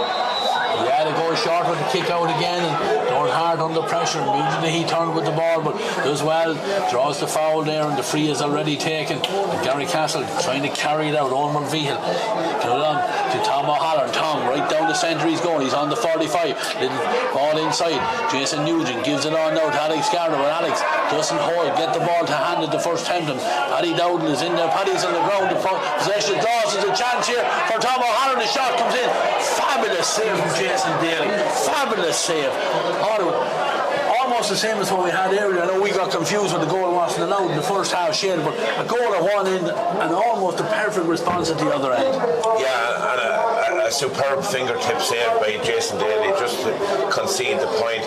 But it was Tom O'Halloran that started and finished that move. He gathered the ball around the middle of the field and massive pace and power straight down the middle. Jason Nugent then, his quick hands, quick feet, offloaded. Alex nearly lost it. Jimmy Dolan, there's a sub being introduced here by Garrycastle. Sorry, Shane there. James Sheeran wearing the number 15 is coming on, and I think that answers a lot of questions that we had at half time, from James Dolan, because he took a very heavy knock at the throw in right at the very start of the game, and I think that has had an impact on him, and he's been called ashore here now, and I think certainly an injury there to the number 5, because I don't think he's always in danger anytime he's in around the goal. But kick out. Gathered out there in the middle of the field by Foley in there. The referee saying that the mark was it? Yeah, it is a mark, and Foley has to take it himself, holds the possession. What's he going to do with it? Kicks it to nobody in particular until Owen Monaghan is alert to the danger. No one has the possession, going central with it, heading towards the St. Lomans 45. Looks up, sees that Jason Nugent has made himself available as the ball hops, and he arrived there just as the ball was about to be gathered by Jason Nugent. Paddy with a fist on it and out over the sideline, and still the line ball is right in the danger area now, and this line ball is going to be taken by Alex Gardner. Now Alex Gardner and James Dolan Shane have been in tandem all through this championship, certainly the knockout stage. The two of them have been causing havoc inside. Alex Gardner now, a lot more pressure on him now to deliver here now. He's on his own, and with that he hits a lovely ball into the centre. James Sheeran trying to get at the end of it, but it was broken down there by the St. Lomans backs there, and Peter Foy back there sweeping right back inside in his own square there, wins the possession, and St. Lomans have gone out across their own 45 here now, and still carrying it forward here. Ronan O'Toole again coming centre, couple of players available on this side. Kevin Regan on to TJ Cox. TJ on the 45, Jinx gives it on now to Kevin Regan again. Kevin just holds that possession back to Ronan O'Toole. Ronan looking for the runners, holds the possession. Nice play. Peter Foy, the latest to come on to TJ Cox, the man that got the goal. He has it now. Again, going right laterally across the 45 metre line. Sees a little bit of space down. He's got himself time and a chance to take the shot there with the left foot, and Sean Brennan wasn't letting that one happen for him. Was out to gather and smother there, and John Gaffey has it now. Gaffey being forced inside again, but St. Lomans again putting the pressure on the Garrycastle backs right inside their own 45, not allowing them to get out, but this time the referee says not allowing the free to be taken. Calls Doran Hart forward, and Doran Hart has come forward about 25 yards with it, but he's driven the ball in, looking for James Sheeran. Paddy Dowdle gets it, a hand on it, pushes it away from James Sheeran. James on the way out over the side and gives a pass inside to Justin Barrett. Justin, big man, comes forward, great strength, still has the possession. St. Lomans swamping in around him, he's on the ground. What's he going to do? The referee is looking at him. Again, no one with clean possession. Can they get it out? Bodies on the line, all over the place. The ball breaks out and the shot comes in, and it's high in the air, but it's not on target. And it was Mark McCann, the man that got the shot away, but that time didn't get it on target. He knew it as soon as it left his foot, it wasn't on target. But huge pressure by both sets of backs now. Backs and forwards, pressure on here every time to get a shot on target. Yeah, and I think I mentioned for Paddy Dowdle again, I know we always talk about him, but he's playing the sweeper role outstandingly well. A decent ball played into James Sheeran, but Paddy was the man that dived, got a fingertip on it, just slowed down the momentum of that, allows a couple of players to come back. And then, look, guys are going to dive for the ball today. It's a county final replay. There's, what's the option? Only win today. It has to come to a resolution today, Ray. Yeah, there's a chance here for the Garrycastle men. They're coming in, the shot, and that shot pulled to the left and wide. It was a great opportunity there. They won the kick out. It was a breaking ball, broken back down. Garrycastle were on the break, and that was a great chance there. I think that was Andrew Monaghan, the man that finished it, but certainly an opportunity to get the scoreboard moving again from the Garrycastle. They're on it, have a little bit of ascendancy here now. We need to get that scoreboard going again. They need to show a bit of composure as well. They look a little bit panicky on the ball. It's way too early in the game to start rushing things. I think the first opportunity they got to drive a ball in on top of James Sheeran, launch it up in the sky. There's no need for that. Go through the process that they've been doing. Here's John Gaffey showing a bit of class. He's carrying it forward, and he steadies himself to take the shot, but then the old commentators, Curtis Shane, he did everything right until they got the shot away, but just didn't get it on target. But again, driving forward there from the centre half back position, he's already got one to his name, but St. Lomans just need to weather this little bit of a storm, because Justin Barrett certainly out in the middle of the field has come more and more into it, and winning more and more possession out there. But Jason Daly flicks this one out, and he goes high to get it, but referee is deeming, I think it was Kelvin Riley that was almost on the third man block there and stopped the Garrycastle man getting to the ball there as Fola jumped forward, but they've already taken the free, have Garrycastle. They're over on the far side. Nice ball in front of James Sheeran. He has it. Again, turns around, gives it inside. Jason Nugent, two St. Lomans men around him. Blocked from getting in there, but they work the ball back, and there's a nice ball. It's across the front of the goals. Another opportunity here. Shot comes in. Fabulous save there by Jason Daly. Great save there was Andrew Monaghan. Maybe should have taken the point there, but the goal opportunity was there. He backed himself. It was a tight angle, but the goalkeeper, he stood tall and got it out for a 45. Yeah, and if Jason Daly was subject to a bit of criticism for a few poor kickouts last week, he's absolutely made up for it today with two fabulous saves. And I think Andrew Monaghan's after having the two most recent chances for Garrycastle. He just needs to settle. You can't win the game right now, but you can make a difference in the game right now, Ray. Yeah, there was a free out awarded from that shot there, but the referee seen it that way, but Lomans going short with the free, turned over now. There's a chance for Alex Gardner here now just to narrow the gap. This is a crucial kick for the number 14.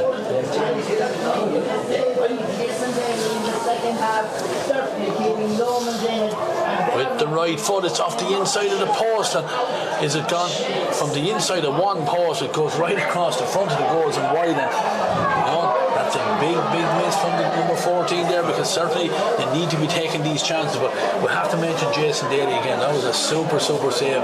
He is the number one choice for John Cooney, and certainly shown his quality and class here. A fabulous shot stopper, always has been.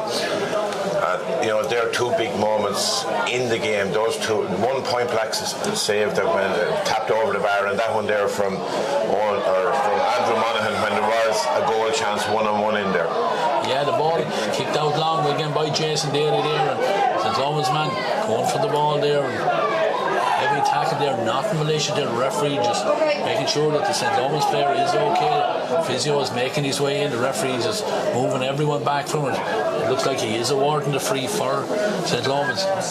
Is a Ronan O'Toole demanded. In looking for that ball, I think it is, yeah, he was brave there. Shane came right in, he knew the hit was coming, but put the body on the line. But like you say, that's the least we expect here today. Absolutely, and Ronan O'Toole is going to give you that. He's a leader of that team. I mentioned it earlier, he's involved in everything. But he's back on his feet, he's ready to go again. And this time the free taken by Calvin Riley, a beautiful kick it is, and a chance for St. Lomans again. Shane Dempsey, he's around the 45, loops in, gives it inside to Sam McCartan. Sam, tackled by Jack Dunno, just been forced back further out the field, and then Ronan O'Toole onto the link play again, gives a nice ball outside, and the chance of a shot comes in, but good blocking there by the Garrycastle bags, and through the hands it goes, and they build out of the D they come. John Gaffey runs in to John Heston. John holds up his progress, but not legally, said the referee. Free out for the Garrycastle men. They've taken working along down this side of the field it goes. All here with Mark McCallan. Mark forced inside. Peter Foy gets the tackle on him again. The referee says that Peter Foy tackle a little bit high. Again, these tackles are coming in taking fast, Shane. But and one thing I noticed a lot of the contact is these players they're good at just grabbing the arm, holding it in. That time I don't know whether Peter Foy he wasn't too happy about it, but the free is for Garrycastle. There's another sub being introduced down here from Garrycastle wearing the number 21. It's Conor Cosgrove, and the man he's we'll see who's gone off in a second.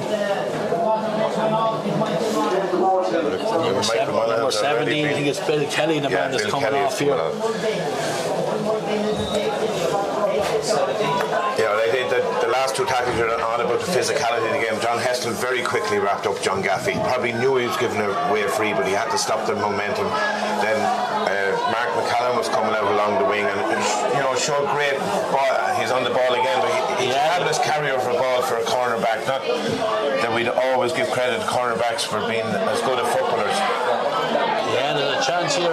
Owen Monaghan with the shot, but just all the time in the world, and not from a difficult angle there, just drops it into Jason Daly's hand, and straight away St. Lomans are on the move again, and John Hesson looks up and sees one or two. He's ever willing, he always seems to be available, gives it back inside to John, takes the return pass, and kind of lovely little ball inside, and a chance for Sean Flanagan. Sean on to Fora with the shot. Ooh, just to the left of the upright and wide. The umpire really had his 2 feet taken out from under there, but Fora came through with that.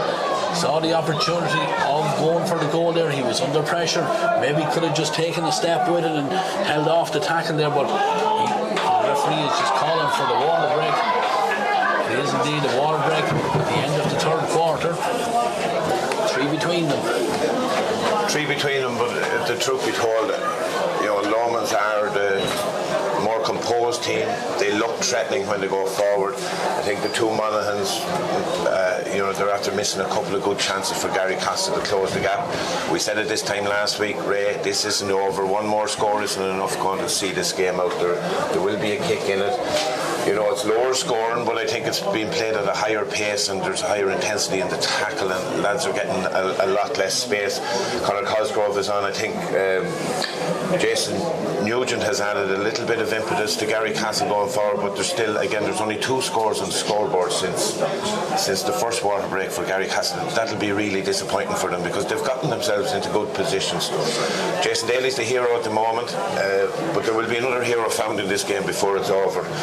We've seen it happen before. 3 points, 15, 16 minutes of football left to play.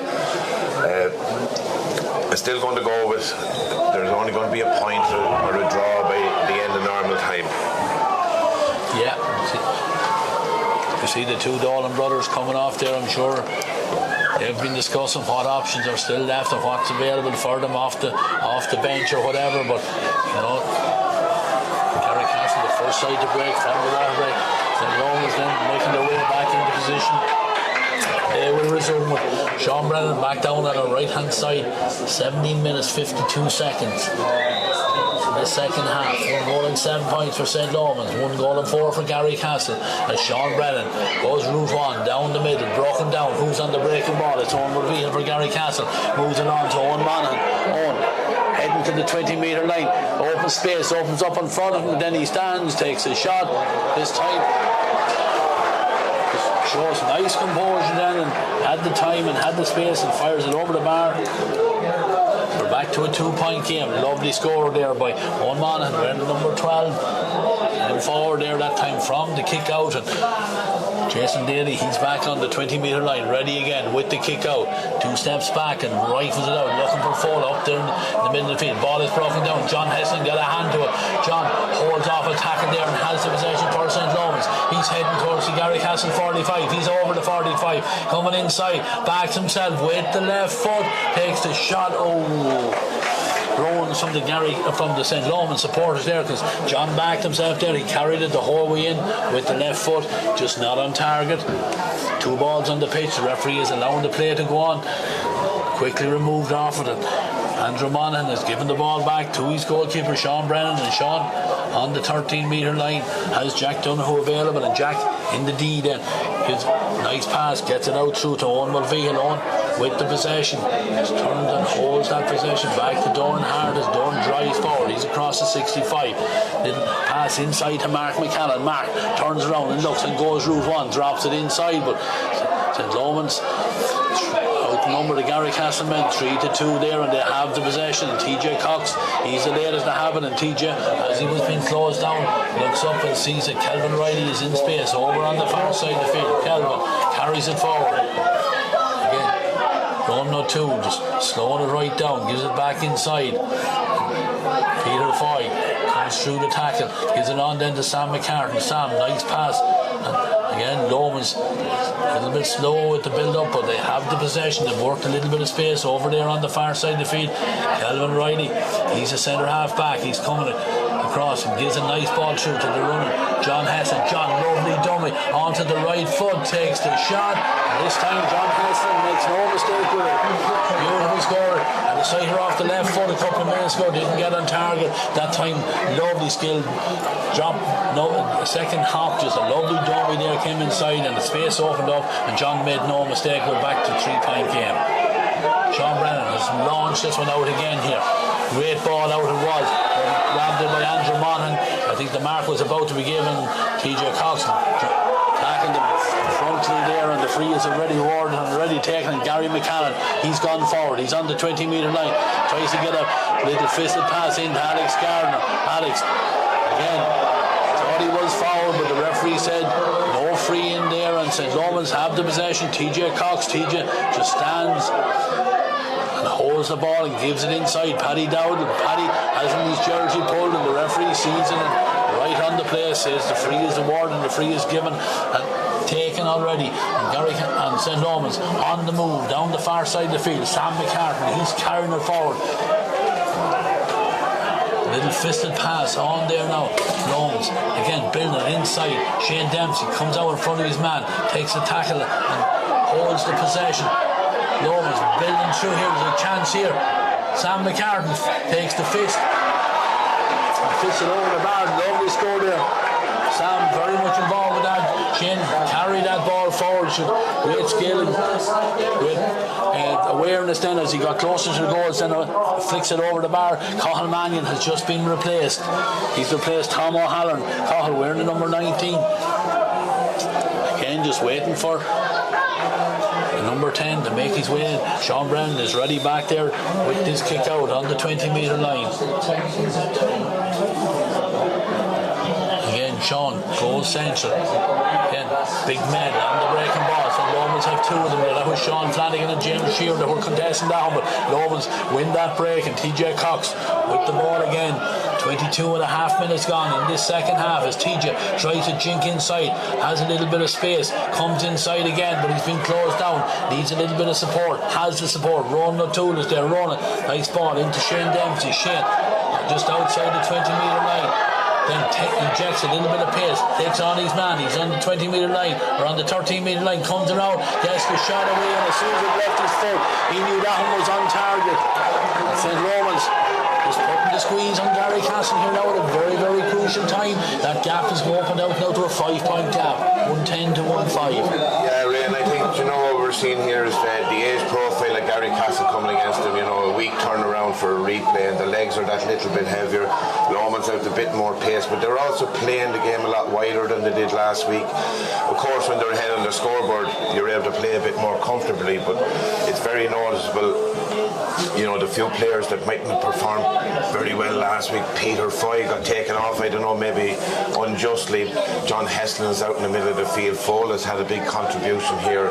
I'm not saying the game is gone from Garrycastle, but the Monaghan brothers missed 3 good chances in that third quarter that would have kept it a little bit tighter. 5 points is an awful lot now with 7 minutes left on the clock.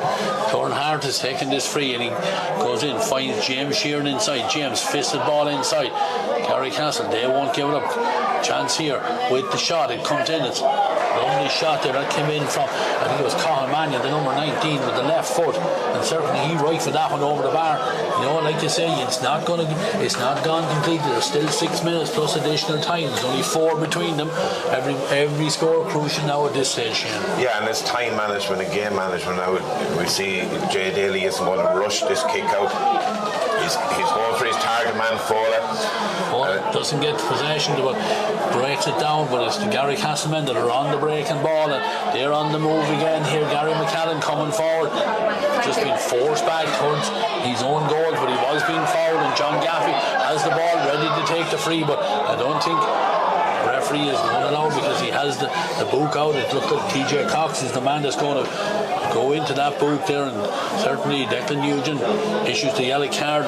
Ball will be back over here close between the 45 and 65 metre line. Alex Gardner with the ball in his hand again. Alex has come out from the goal. I think at this stage Garrycastle need him more in closer to goals where he can be on the end of some of the chances to finish it. Dorn Hart has the possession, gives it on now to Alex Gardner. Alex goes across the field, looks up, and with the right foot fires it in. It's a dropping ball right in the square. Up they go, broken down. Who's on the breaking ball? Garrycastle. The shot comes in. Lomans opportunity there, maybe not gone yet. The shot has come in, the shot is over the bar, but certainly Route 1 ball from Alex Gardner in there caused a lot of trouble there. Breaking ball, don't know who got the block on it. Do you know who it was? It was Paddy Dowdle that got down on the toe of the shot, but it's James Sheeran causes that sort of confusion inside. I saw the game down in Kerry last night, and Star Donaghy, the same idea. When you have a big physical presence in there, you can take that gamble, but at least for Garrycastle's perspective, they got another score on the board out of that, and they've narrowed it down to 3 points again now, so that's been a good 3-minute period for Garrycastle. They're not going to give up their fight for the Flanagan Cup just yet, Ray. Yeah, absolutely. Ken Casey just been introduced. Wearing number 21 for St. Lomans, and he's replacing Peter Foy. The kick out, and again Justin Barrett, he's come more and more into the game, wins that kick out and wins the free. The free is taken quickly. Referee allowed it to be taken because he was given Garrycastle the opportunity, but to give the possession away, and John Heston with a pass out to the far side where Ronan O'Toole is in a little bit of space, but Ronan slips and goes to ground and does very well to hold that possession. Sam McCartan is back there to back him up, and then Ronan back on his feet again, gives it off now to Fowler. Fowler down the sideline. St. Lomans building again. Ronan O'Toole is in a little bit of space there. There was a late hit on John Heston, but we'll watch as Fowler comes forward, takes on his man, goes into the tackle. Referee, confusion, but certainly there was a late hit on John Heston here, and there's a card there for, I think it's Jack Donoghue, the man that got the card, but yeah, Heston's on the ground, but I think he is going to give a free out for Garrycastle, because Fowler teams have taken too many steps here, but referee, don't know whether he's going to allow the play to go on. He's linesman, and he's in with John Heston over on the far side of the field. John looks like he's going to be back on his feet imminently, but play will resume with this free for Garrycastle, just back inside their own 45 metre line. Kevin Regan actually is the man that's down, is it? Calvin Riley, the man that took the late hit there, but he's back on his feet again. He's made a strong stuff as well. Dorn Hart, he has the ball right out in the middle of the field, and he turns around and gives the ball over to John Gaffey, and John, Route 1, drives it in. Paddy Dowdle sees that ball, going into space there and does very well, but then touches it on the ground as he tries to gather the possession there, and he knew it.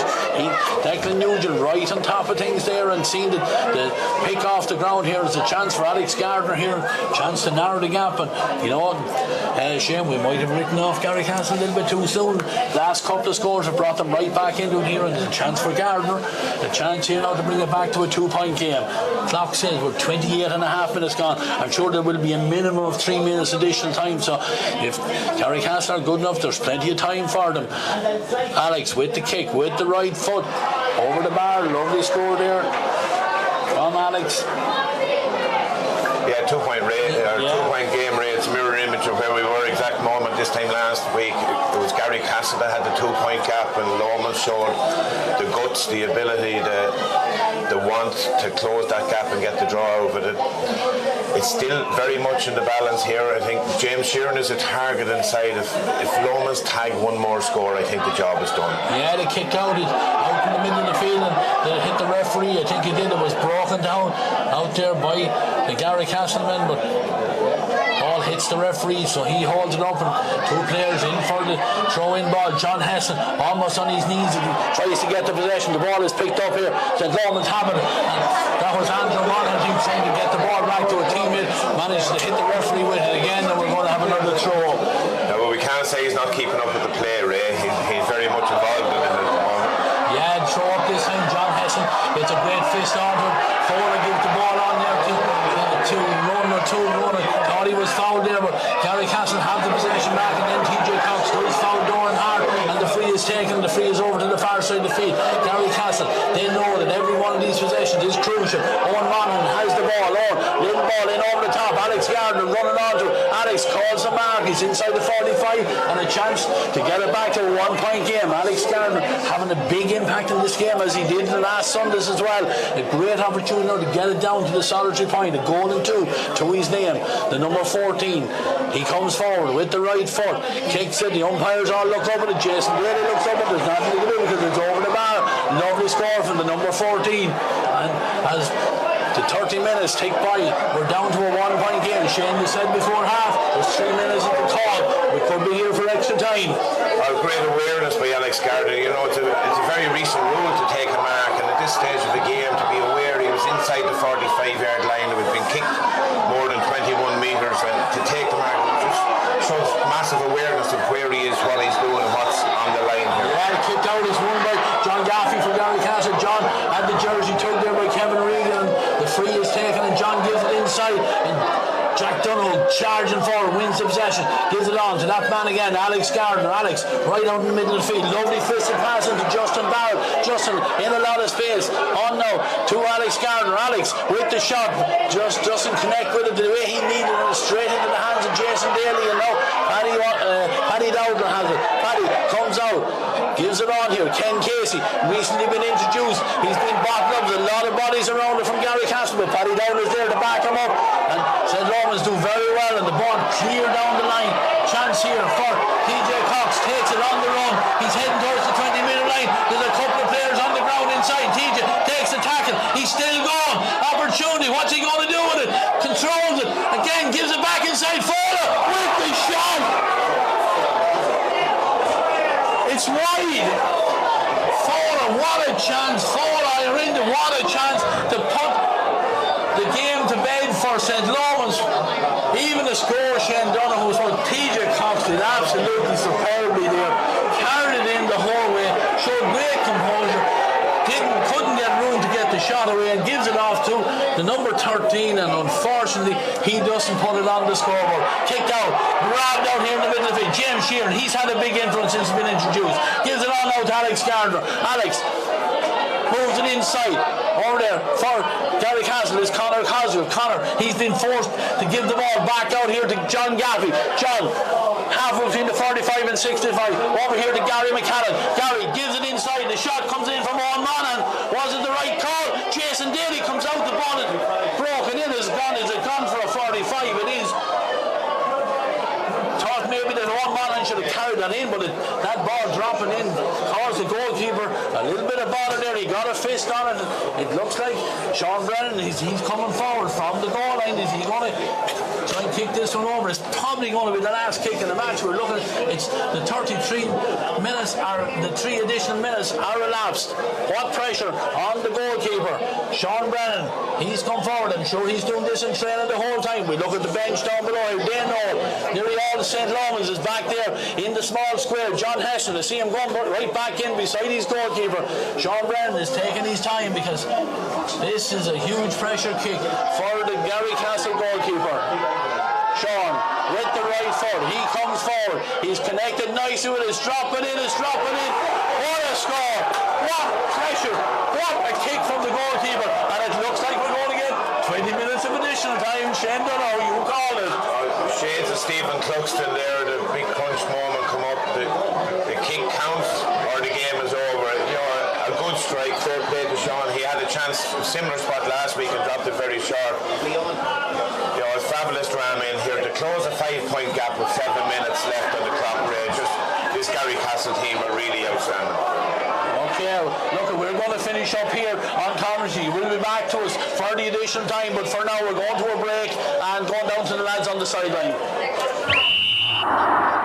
TEG, proud sponsors of TEG Cusick Park, serving aviation, biopharmaceuticals and medical industries across the globe.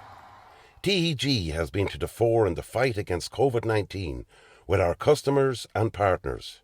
A local business employing local people. Visit teg.com/careers to learn more. Wishing all our GAA patrons a safe passage through the championship. Cusick Park pitch is 145 metres long. Imagine 3 of these bridge beams would make up the length of the pitch. Now transport 30 of them from Harney to Kildare. A challenge overcome by a great team with the support of a great community. My name is Pat Barrett, Project Manager, Shamer to Precast.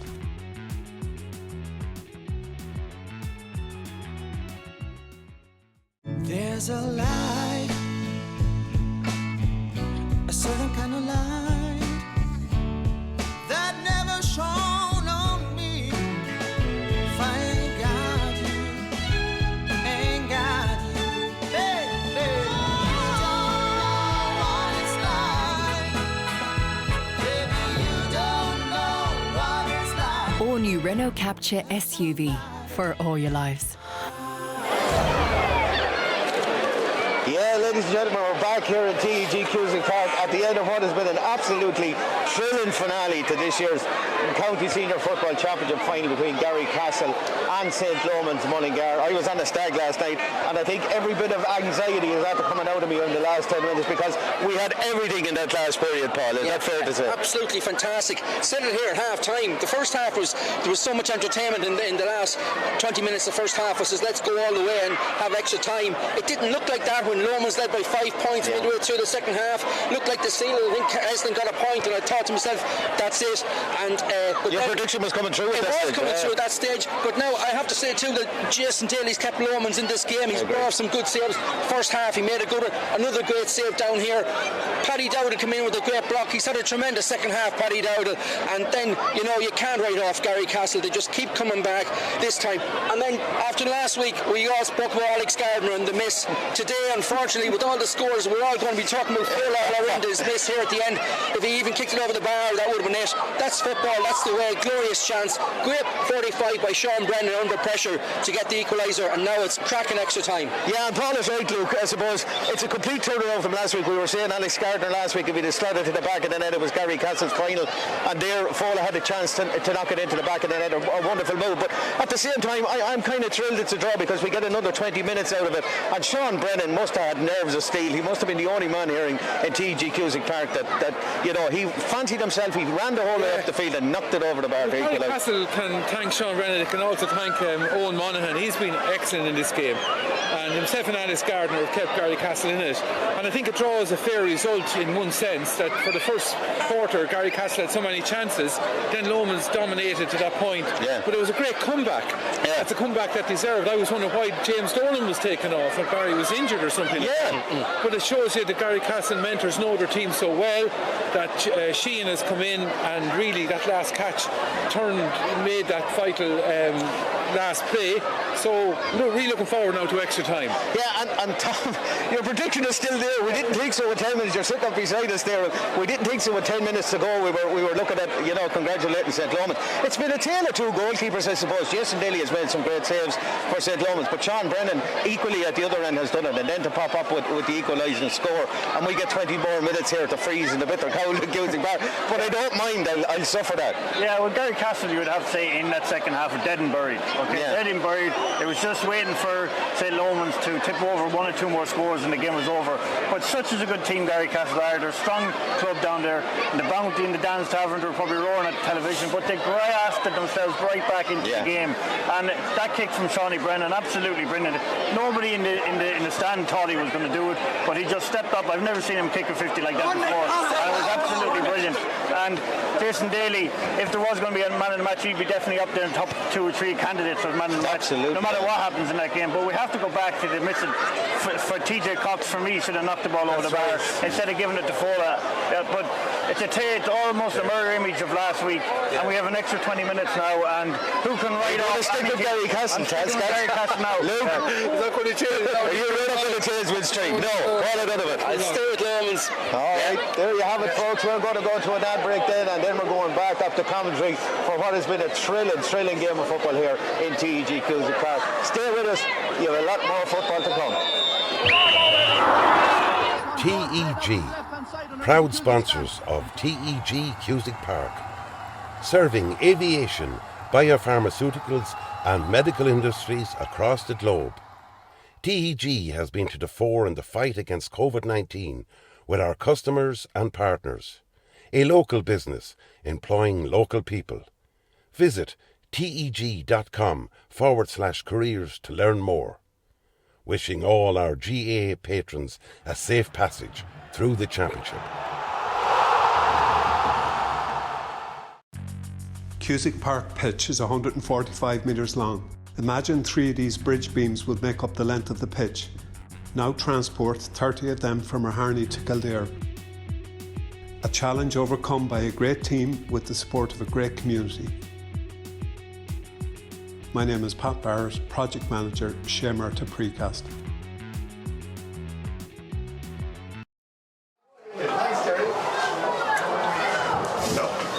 First half extra time gets underway here and referee Declan Nugent throws the ball up. Both sides playing the same way as the second half finished, and there's a high tackle there by Owen Monaghan on Ronald O'Toole, and a free for St. Lomans as they won the throw up ball. Sam McCartan coming forward with the ball. Discussing in here, Shane Donoghue, he got the call right before the game, said that we could have extra time, and that's exactly where we are here. St. Lomans probing again, Ronald O'Toole on the 45, a little bit too far out, there is a bit of a breeze, and then sees that Shane Dempsey has gone in over the top, gives the ball inside, and the ball shot comes in from Shane Dempsey, and St. Lomans back in the lead again. Ironic, Shane 110, 13 points, the same as we had 13 points apiece, the same as we had last week. That just tells you how well matched up these two teams are. Yeah, very evenly matched, and Garrycastle to close a 5-point gap in 7 minutes plus injury time, it shows real character. But a massive call to take off James Dolan and bring in James Sheeran. But James Sheeran has had a big impact in this game since he came in, Ray. Yeah, and Garrycastle on the attack again. This ball is coming in, and again looking for James Sheeran, does very well, didn't win the possession, but caused enough trouble in there to the St. Lomans defence, and the ball is broken away there, but the foul was already committed and a chance for Alex Gardner, and we can't see on Alex Gardner's jersey there is a little bit of a breeze there, and certainly seems to be a factor in this game now at this stage. Garrycastle seemed to finish the game with the aid of the breeze, and have started the second half here. Chance now for the equaliser, Alex Gardner. Alex rolling 3 to his name. Again, taking his time. He knows how important every one of these kicks are. And he comes forward inside of the right foot. Taps it over the bar, 1 point apiece. In the additional time, 111 apiece overall. As Jason Daly, he's out on the 20-metre line with the right footed kick. As a man in space over here, will it get to him? It will. It's Sean Flanagan. Sean knew that the tackle was coming in and does very well. Just holds off a player there, and the ball is given inside. And Kelvin Riley, carrying it forward, tackled hard. Good work here by the Garrycastle men. Lomans trying to get the bodies in and over, but they're turned over here. And Garrycastle on the move again. Alex Gardner with the fisted pass on out there now as far as Cathal Mannion. Cathal with the left foot takes the shot, drives it across. Can James Sheeran keep it in play? He can. Gives the ball back outside. Again, through the hands it goes. James Sheeran, nice dummy, but on his weaker left foot doesn't get the contact that he needed there, and the ball gratefully drops into the arms of Jason Daly, and St. Lomans are already on the move out the field here again. Ronan O'Toole again. All these players showing great fitness here. 2 games in a week and we're gone into additional time. And speaking of, there goes Paddy Dowdle, still going strong, driving forward, gives it on now to Shane Dempsey. Shane being shadowed by Mark McCallan. Mark knows that he wants to come round onto his right foot, doing his best to prevent that. Then on the loop around comes Ronan O'Toole. Ronan with the shot. It's from a tight angle, drops across here. John Heston is under the ball. John keeps it in play, comes inside with the left foot and fires it over the bar. John Heston didn't give up on that ball, knew he could keep it in play. Jack Donoghue was in and out, and John got a hand on it, kept it in play onto the left foot over the bar. Great score then for the big number 14. Yeah, very good score. And I had noticed that John had camped himself inside with Shane Dempsey on that attack. They're going to play that 2-pronged attack inside. I said John did a lot of work at the end of normal time out around the middle of the field, and we know that he's carrying a bit of an injury, but Lomans on the ascendancy here at the moment. And another long ball trying to pick out John inside again on the D. This time he holds off Jack Donoghue. He's been forced onto the left again. Again, it's the same result that time. You can see he is being targeted. He's in there. Jack Donoghue's given a couple of inches to him. John showing all his experience there. Gets that ball, knocked it out in front of him, and got it over the crossbar. 2 nice scores there for John Heston in quick succession. The kick out is already taken, and John Gaffey tries to build again here. Gary McCallan, Gary coming down the line, has support there from Jason Nugent. Jason very close to the side, and Kevin Regan is trying to get back to prevent him making ground, but he only succeeds in fouling him, and the free is for Garrycastle.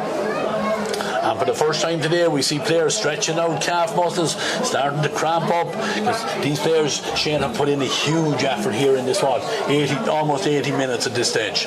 They have done now. This is a huge kick for Alex Gardner. There's nothing simple about this here. He'll have to miss it towards the far post if he's going to miss it at all, but then James Sheeran is that threat inside for getting a fingertip on a ball dropping inside. Yeah, he takes a shot.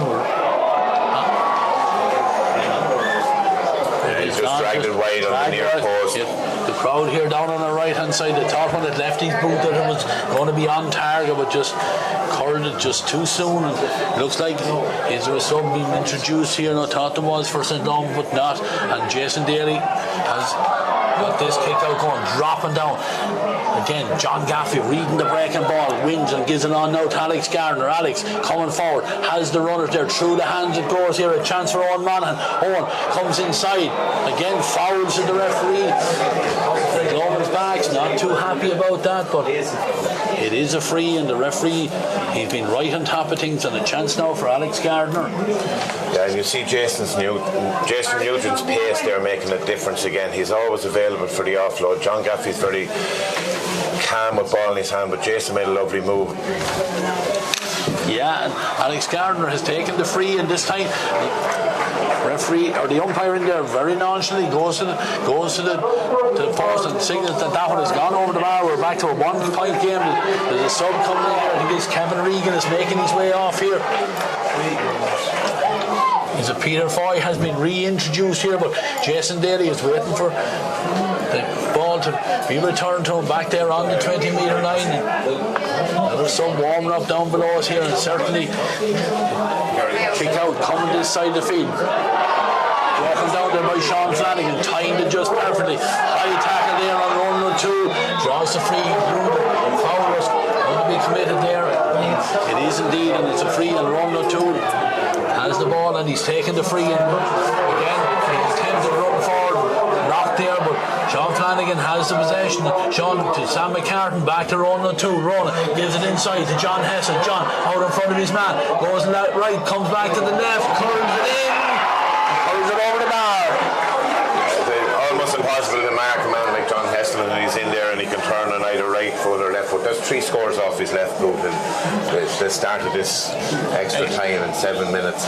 And you know, it's certainly a plan that Lomans have deployed. Keep John in on the edge of the square, get the ball to him early and let him take on Jack Dunn, who now the legs are tired. And yeah, Garrycastle worked the short kick out there, and Jason Nugent firing the ball in, looking for James Shearer, but Paddy Dowdle, he reads that one and gets the possession. He has the support back there, holding that possession. Ball is with Jason Daly. Jason doesn't get it to the hand at the first attempt, but again gives it out here, and Sam McCartan. Sam, he's gone through a mountain of work free side, making himself available at all times. As has this man, Ronan O'Toole. He's carrying it forward. Again, looks up, looking for John Hesson, puts it in front of John, but again, well played that time by Jack Donoghue. Kept his eye on the ball there, didn't allow John, I think may have lost a little bit in the sun there, but Jack kept his eye on it and kept it out of John's hand and does very well. And possession back with Garrycastle. They're now down here with Mark McCallan on their own 65. Mark comes inside, holds the possession, back now to Jason Nugent. Jason coming forward, holds the possession, works it back to Dorn Hart. Garrycastle have an extra man over on the far side. That man is Alex Gardner. Alex needs to be pushing back up the field here, but they have the possession over on the far side with Ormer Vigil. Comes inside, through the hands it goes here. Conor Cosgrove again comes into a hefty tackle there. Referee sees nothing wrong with it there, but Garrycastle, they retain the possession. This time the foul is committed, the free is awarded, and it's going to be for Garrycastle over on the far side of the field.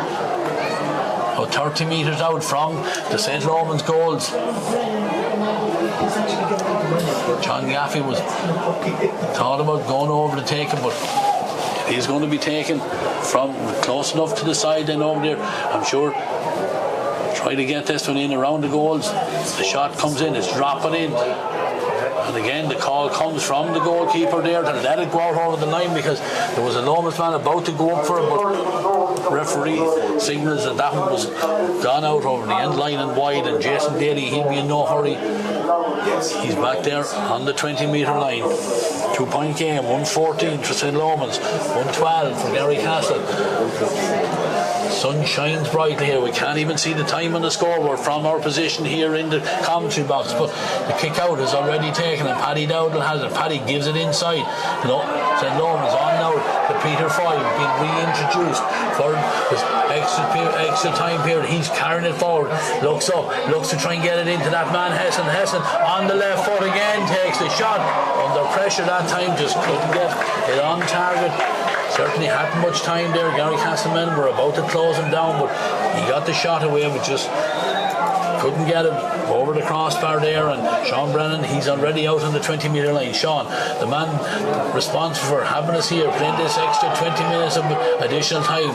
Remember, scored was probably the last kick at the end of 45. The ball is broken down here, but Ronan O'Toole, he waits out there in space for the break, and he has it given on to Shane Dempsey. Shane about to take on his man, trying to get in on his right foot. He's still carrying it forward. He's halfway between the 20 and 13-metre line, curls it up high, and the umpire, he heads for the flag and says that one is over the bar. 4 points today for Shane Dempsey. He pushes the lead back out now, 115 to 112.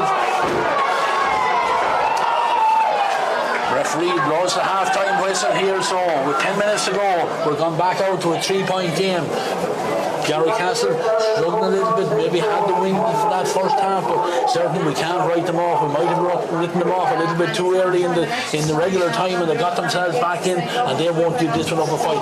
Remember, it's only a one-score game. It's a one-score game, Ray, but the class, the touch of class that's within Lomans, the Ronan O'Toole, John Heston's, Shane Dempsey's score there just to wrap up that half. Paddy Dowdle still driving at whatever, I don't know what age the man is, but he's from Tiernan Og, obviously. He's driving up the pitch every chance he gets. The James Sheeran tickets that have been caught by Lomans, so they're crowding him in the middle of the field for the kick out and working on the breaking ball. So Garrycastle are going to have to find something different here. We've seen Alex Gardner back standing beside Shane Dempsey at one stage in that half. That's not where they're going to get their scores from. So Garrycastle have to do a little bit of rearranging, but they're not dead yet. We know that they're able to close the gap on their way back. But look, we'll take a break here in the commentary box here. Just coming to the lads here for a comment here, just while we wait for the second half of extra time to be played out. We're going here, but we're with Paul doing. Yeah, thanks for it. Luke is here beside me, and Tom Brown and Paul O'Donovan. Luke, Lomans dominating that first period of extra time, and John Hesselin is stepping up to the mark. Yeah, well, obviously they got instructed John to stay inside in a full forward position, where I think he could be employed a lot more during the normal game, and he's been exceptional there, and he's the difference between the teams at the moment. And Tom, I suppose Garrycastle haven't really fired in that opening period at the time. It seemed a little bit lifeless on the bench as well. They don't know what to do or where to go with it. Yeah, there's lost a little bit of momentum, but you have to say in that in the first half there of extra time, it was John Hesselin's show. He was absolutely brilliant. Left foot. I think that's his fourth left-footed shot today that went over the bar. He's been the story of the second half. Story of the extra time. Yeah, and Paul, from here on in, it's really looking blue again, unless Garrycastle do another Harry Houdini act on it. Yeah, it looks like Lomans have been happy enough to foul Garrycastle good distance out and concede the frees. Garrycastle haven't got all their frees, but I think Declan Kelly will be telling Lomans now to just get on the ball, stay composed, and get the ball into John Hesselin. Yeah, we're going back straight away, live back to Ray and Shane. Okay. Yeah, we're looking down below us here, Shane. It looks like Andrew Monaghan. Has he been replaced here? He's making his way out. Certainly at this stage, the benches for both sides are going to be stretched. You know, Jimmy Dolan is still not. Thought he may have been introduced. He's down there with a babe on him, but Torn Hart. Looks like he's been replaced as well. We'll see what signal comes in. We'll see. Torn Hart has certainly made his way off. But we'll get the call, I'm sure, but with all eyes are on Declan Nugent. Declan throws the ball up on Fowler, goes high, wins the breaking ball, and Ronan O'Toole is quick as a flash. He's on the break, and he has that possession again, showing great fitness there, carries that ball right inside. They still have it again, trying to orchestrate another score here, but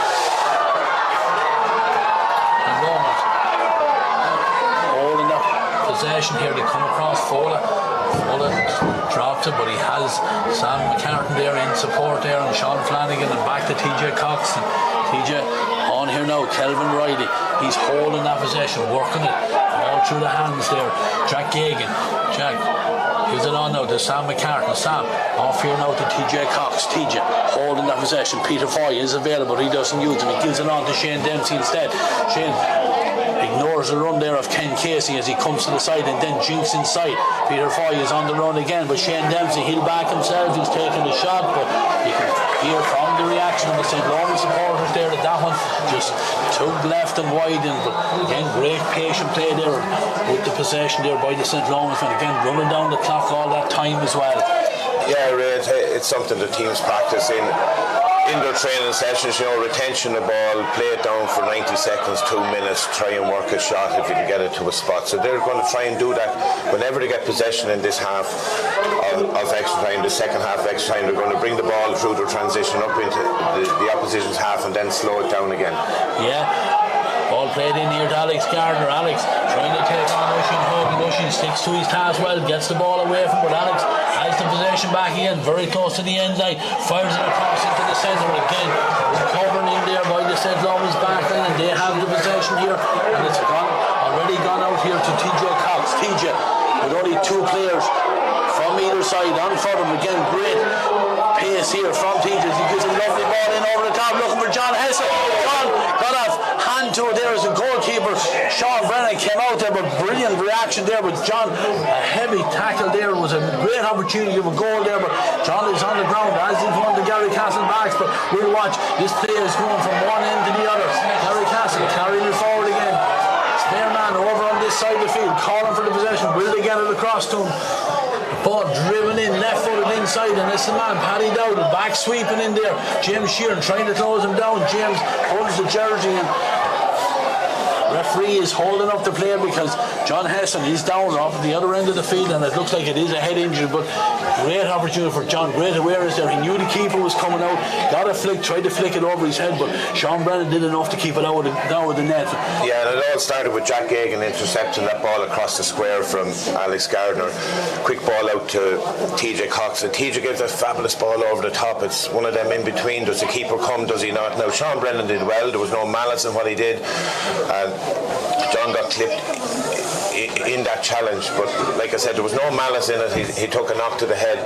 Lomans would be happy to kill this game a little bit, and that little bit of time off, it never gets fully added on at the end of the game, right? Yeah. Play will resume with a free for St. Lomans there, and Sam McCartan takes it and goes short with it, and again Darragh Keefe under pressure there, but does well to hold the possession. Then Sam comes in and takes the ball. Again, Garrycastle trying to close down all options for him, but he still holds that possession, comes forward, and then under pressure gives a pass straight to a Garrycastle man, and the ball is flicked inside, ball broken down, a chance maybe of a mark, but super awareness there from Lomans too. Brilliant play there. There was an opportunity for Garrycastle. He steps in, flicks the ball away, has it up into his hand, and then goes to his favourite option. It's John Hesson, who holds off about 4 Garrycastle men and gives the ball back to Ronan back to TJ Cox. TJ with the left foot, threads one into Shane Dempsey. Shane looks up, great awareness. Ken Casey is in space on the far side. Ken goes to the shot, goes low off the boot. I think of Sean Brennan kept it out, but should he have taken the point? It's easy from here, Shane, but certainly the opportunity for a score was on there. He went for the goal, and the goalkeeper did well to keep it out of the net. It doesn't matter what part of the body he uses, but he kept it out of the net. Yeah, but I think Kenneth absolutely should have went for a score or put it over the bar. It's kind of a culture within this tie that we've had last week, this week.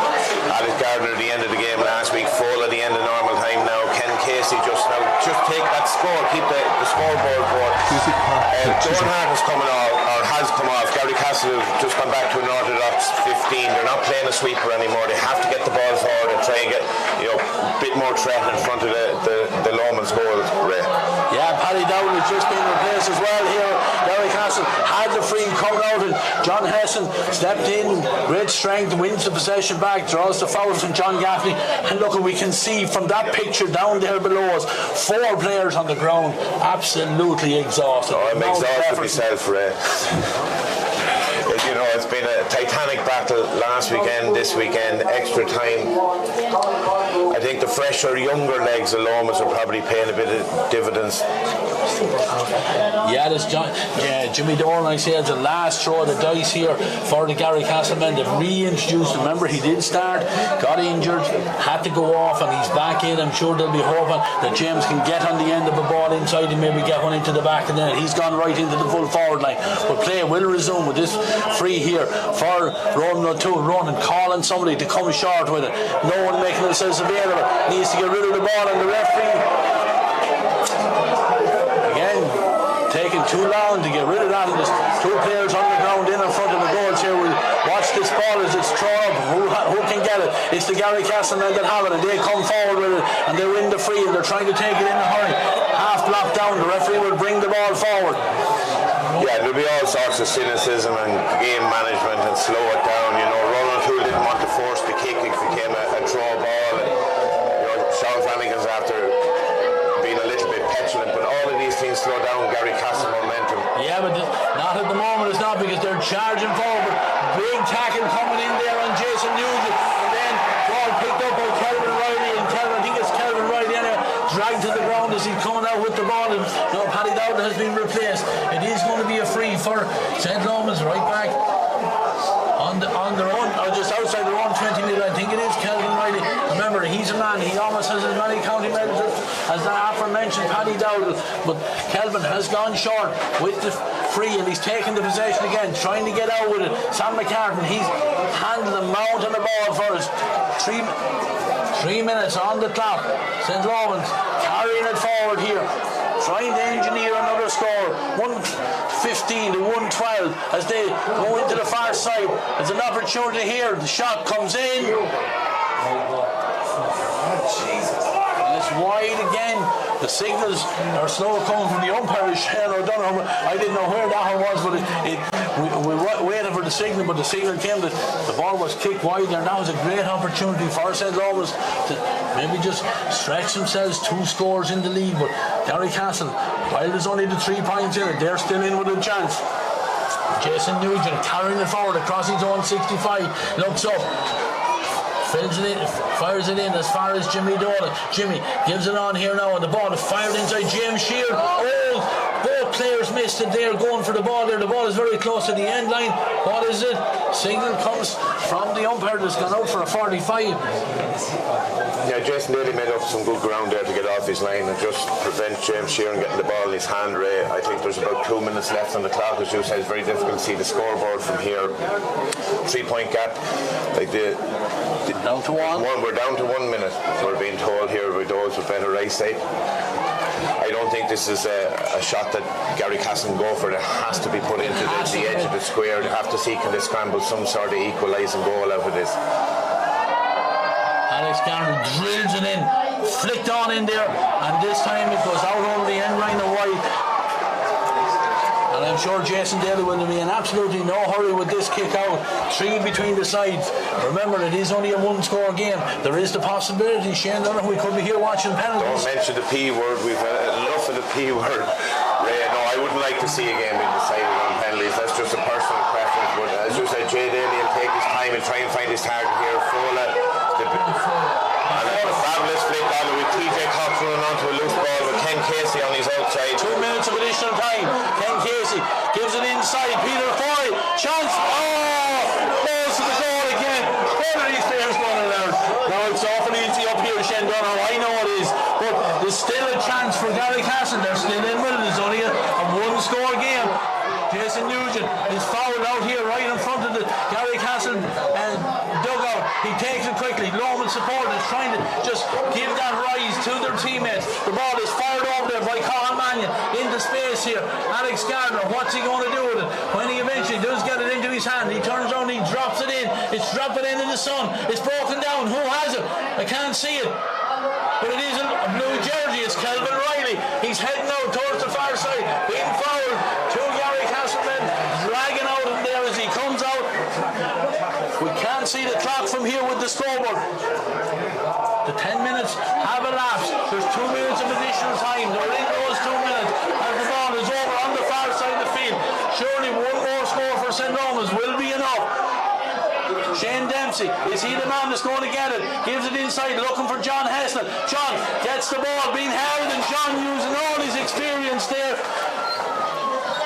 Has the chance. The shot eventually comes in and is fired over the bar. Ken Casey, the man that fired it over the bar. The great player, John Heston. What experience he used there. And he's signalling for his men to get back out into the middle of the field, because at this stage, Sean Brennan is going to go long. He has to get this ball out long. Firing it out. Who's under? It's the St. Lomans man. Going high to gather it there. And the man called Roland O'Toole. Brilliant play there by the centre half forward. He goes short and takes the return pass. They'll just run the clock down now. Will the St. Lomans men? 4 points between them. Over on the far side of the field. No hurry on them going forward.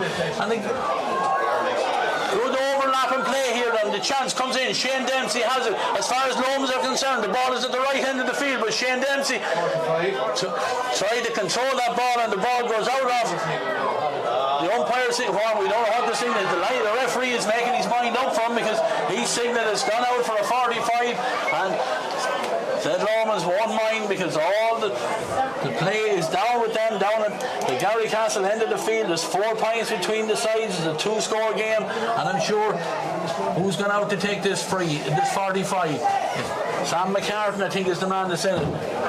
Well, I think if Sam finds any short option or guaranteed to kick the ball dead, they're his 2 options. I think the time is up, Ray. At the end of the day, the fresher, younger legs of Lomans and the touch of class got them over the line. John Heston was phenomenal in the first half of this extra final whistle.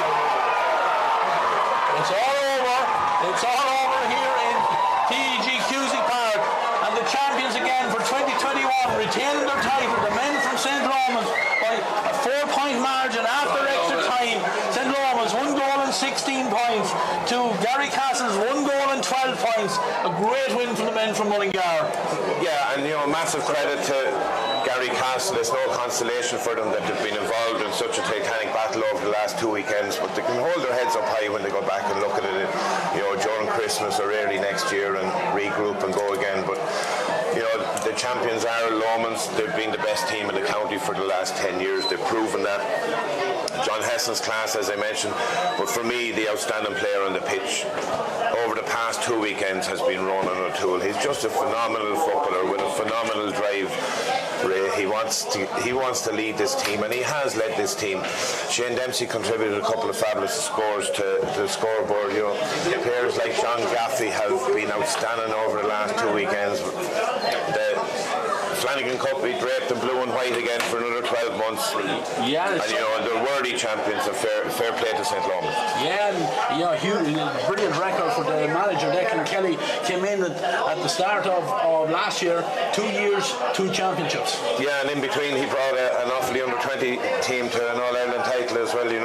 Credit to Declan, and let Lomans enjoy and celebrate this, one of their tougher battles over the last couple of years. Yeah, absolutely. So Shane, there's disappointment down there from the Garrycastle men. They came so close. Last weekend, that opportunity to finish out the game, but again, like you say, huge credit due to the St. Lomans men as they carried that ball forward.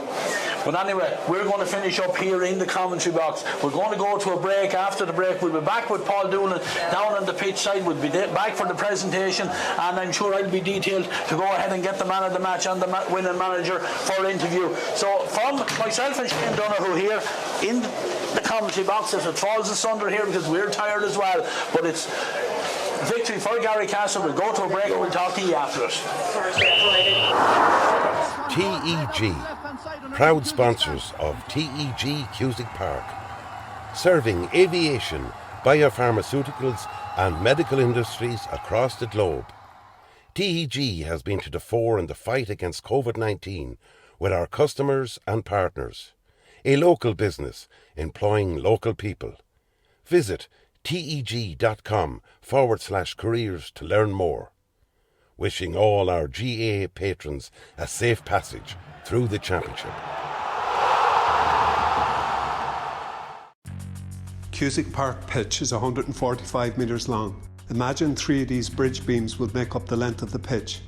Now transport 30 of them from Harney to Kildare. A challenge overcome by a great team with the support of a great community. My name is Pat Barrett, Project Manager, Shamer to Precast.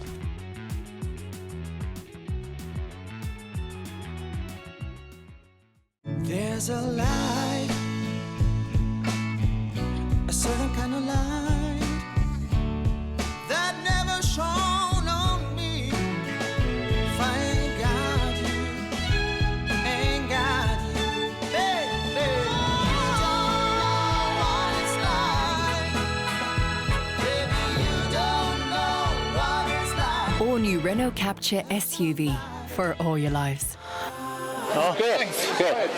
Good. Thanks. You say that to me.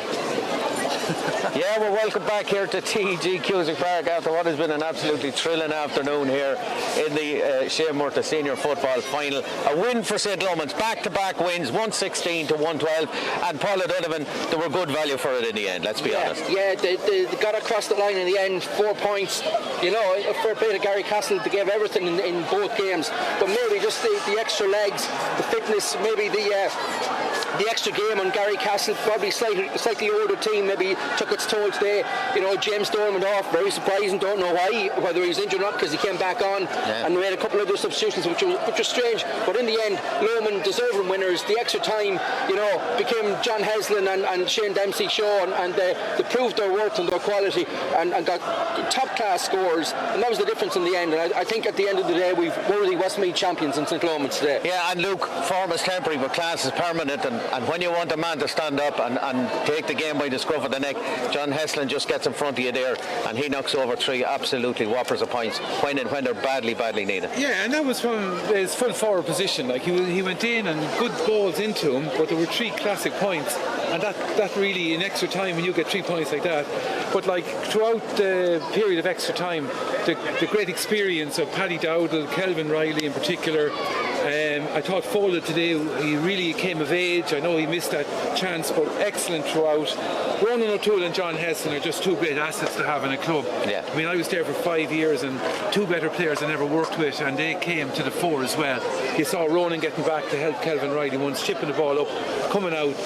Magnificent contribution those particular players made, along with everybody else. Yeah, and I suppose, Tom, Garrycastle haven't, maybe going into that at a time, haven't got the equaliser. We thought maybe the momentum was gone with them, but they kind of died maybe in that first period of extra time, and Lomans just moved it up that gear, and Garrycastle weren't able to contain them or to move up to that level with them. Yeah, I think probably overall St. Lomans over the whole course of the game were probably the better side, but Garrycastle kept not wanting to go away. All credit to them, they owe nobody nothing. They had great performances out there today. They just weren't good enough in the end. One guy that I asked and kind of was hoping that would step up today was Shane Dempsey. He came on there, he scored 4 or 5 points. He had an excellent impact in the game because it meant that John Heslin could come out a small bit into the centre half forward position and get around the ball there. But you have to hand it up to St. Lomans. They were brilliant in the extra time there. You had the absolutely brilliant goalkeeper, 2 great saves. They look back on that in the early part of the game that kept them in it, Jason Daly, and then John Heslin. What can we say about him? But one other player that I thought was absolutely brilliant throughout last week's game and this week's game was Ronan O'Toole. When he turned it on and really got going, he was the really driving force behind him. I don't think he gave one bad pass in the whole 2 games. It was excellent, and full credit to St. Lomans. They're deserved winners of this year's championship. Yeah, and back before we go back to Paul, I forgot to mention Shane Dempsey's contribution in that, it would be only a cameo role in the last few matches. Comes on today, scores 5 points from play, and had a fantastic contribution. And five really good points, Luke, as well. It's not they weren't easy tap overs, aren't like that. He had to work hard for them. From a cameo role nearly to be one of the men of the match. We don't know who's going to get that, but there's a difference of opinion on the man of the match, Paul. I suppose we're all picking different players. Several names thrown out for players in the match, and mainly all coming from the Lomans team, and that's not surprising. Jason Daly had a great game in goals. Shane Dempsey scored some great points, as we discussed earlier. Ronan O'Toole, as Thomas said, he was the go-to man for Lomans, has been and was the last day as well. I thought he was excellent the last day as well, and so many great. Paddy Dowdall was excellent in defence as well. And I know we spoke too. I mean, the game was so tight. One decision either way made all the difference, particularly in the first 60 minutes of the game. And I know we spoke last week about Alex Gardner missing the chance, but let's not forget James Dolan missed a free for Garrycastle down here. It seemed to be very easy. He seemed to take it off the side of his boot and it went wide. And I thought that was a crucial moment too, a crucial wide for the game in the context of the whole game. Yeah, and again, look, it's that grain of rice. It's just that thing that gets you over the end line. And as I said, when you need somebody to stand up for you, you get guys. So some guy is going to put up his hand and say, "I'm going to take this by the scruff of the neck." Well, that's what John Heslin did in that period. That period in the first period of extra time. 3 balls in, 3 points. Yeah, we're going to get the presentation now in front of us here in the stand in TEG Cusick Park, where Frank Haskell is here.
referee,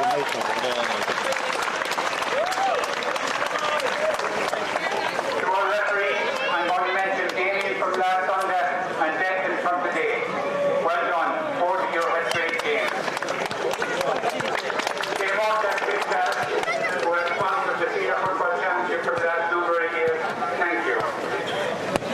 To Cusick Park, the staff here kept very, very busy with our games. With the staff here with the Army next Sunday, so they have work to do during the week. To the stewards, we look after everything, keep everyone safe. Thank you also. To Trevor Lee, who bring our games throughout the world. Tony, Marina, and the team, and the media as well. Our print media, I mean by that. Thank you very much. Today, just a few more words of commiseration for Garrycastle. Unfortunately, today is not your day. You have known many days in the sun, and you will again, because you have the players and you have the material to work on. But I don't think you will begrudge today. Today belongs to the blue. Today belongs to the blue.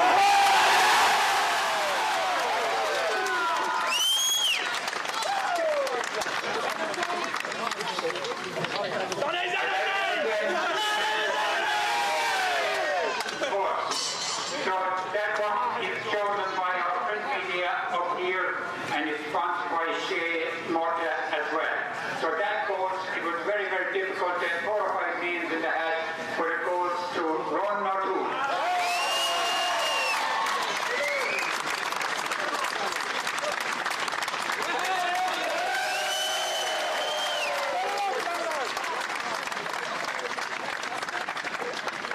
I think these 2 men that are up here representing St. Lomans, they dug them out of a hole so many times coming towards the closing stage of this championship. They gave superb performances. So I'm going to present the trophy. I don't have the strength to lift it. I'm going to call on the man himself, John Heston, to lift it.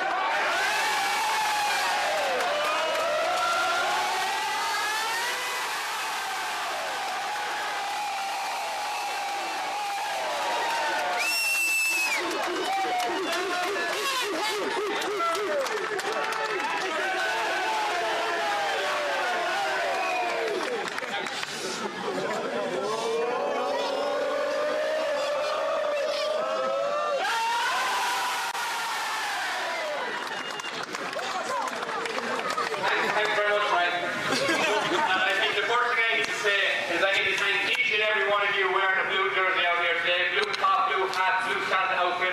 I'm so happy to see everyone happy with Lomans winning it. So thank you, everyone.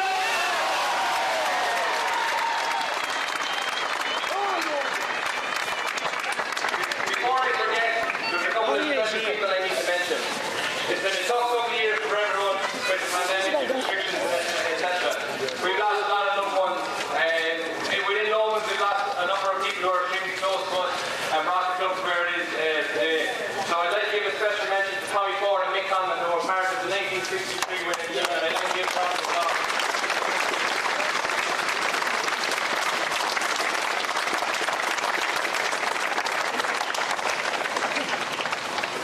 Closer to my own heart, and I asked him before I come up, is it okay if I mention her?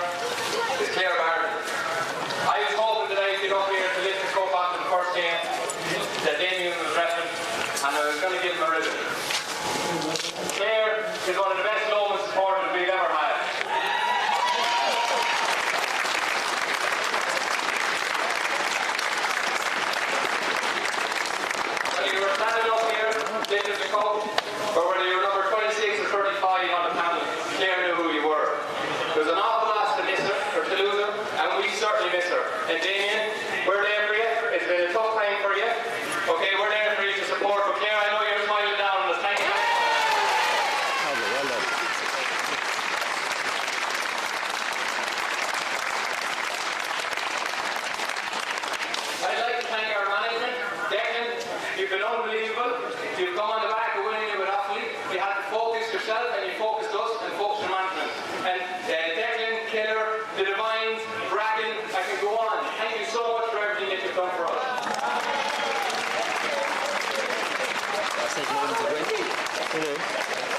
did win by a few points. You said 5. I won by 4.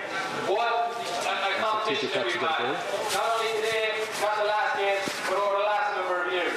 A serious team of warriors. And I'm going to give a special mention to John Gaffney, Dornhard, who've been going on for years. You're such an inspiration. Hard luck today, and we look forward to seeing you again, because I know you're not gone yet, lads. Round of applause for Garrycastle.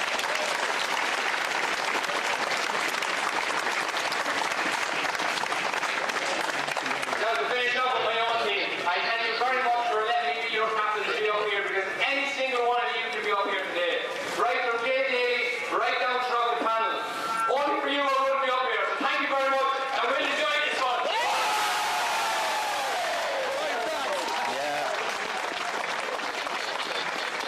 Yeah, lovely speech from John Heston there, and we're going straight over to the winning manager, Declan Kelly, who's with Ray here on camera.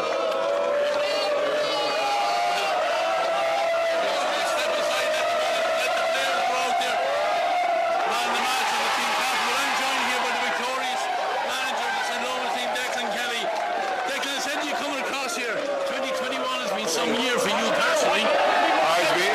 It's a year, yeah. On a personal level, you wouldn't have probably thought, you know, obviously with off game with Lomans, you hold us out here, they'll be on the championship. With Lomans, you would have said, God, yeah, it's been a year, and it has been a great year personally, yeah. Yeah, just to get back to today's game, you know, it was won, it was lost, it was won, it was lost, it's to and fro, same as last week.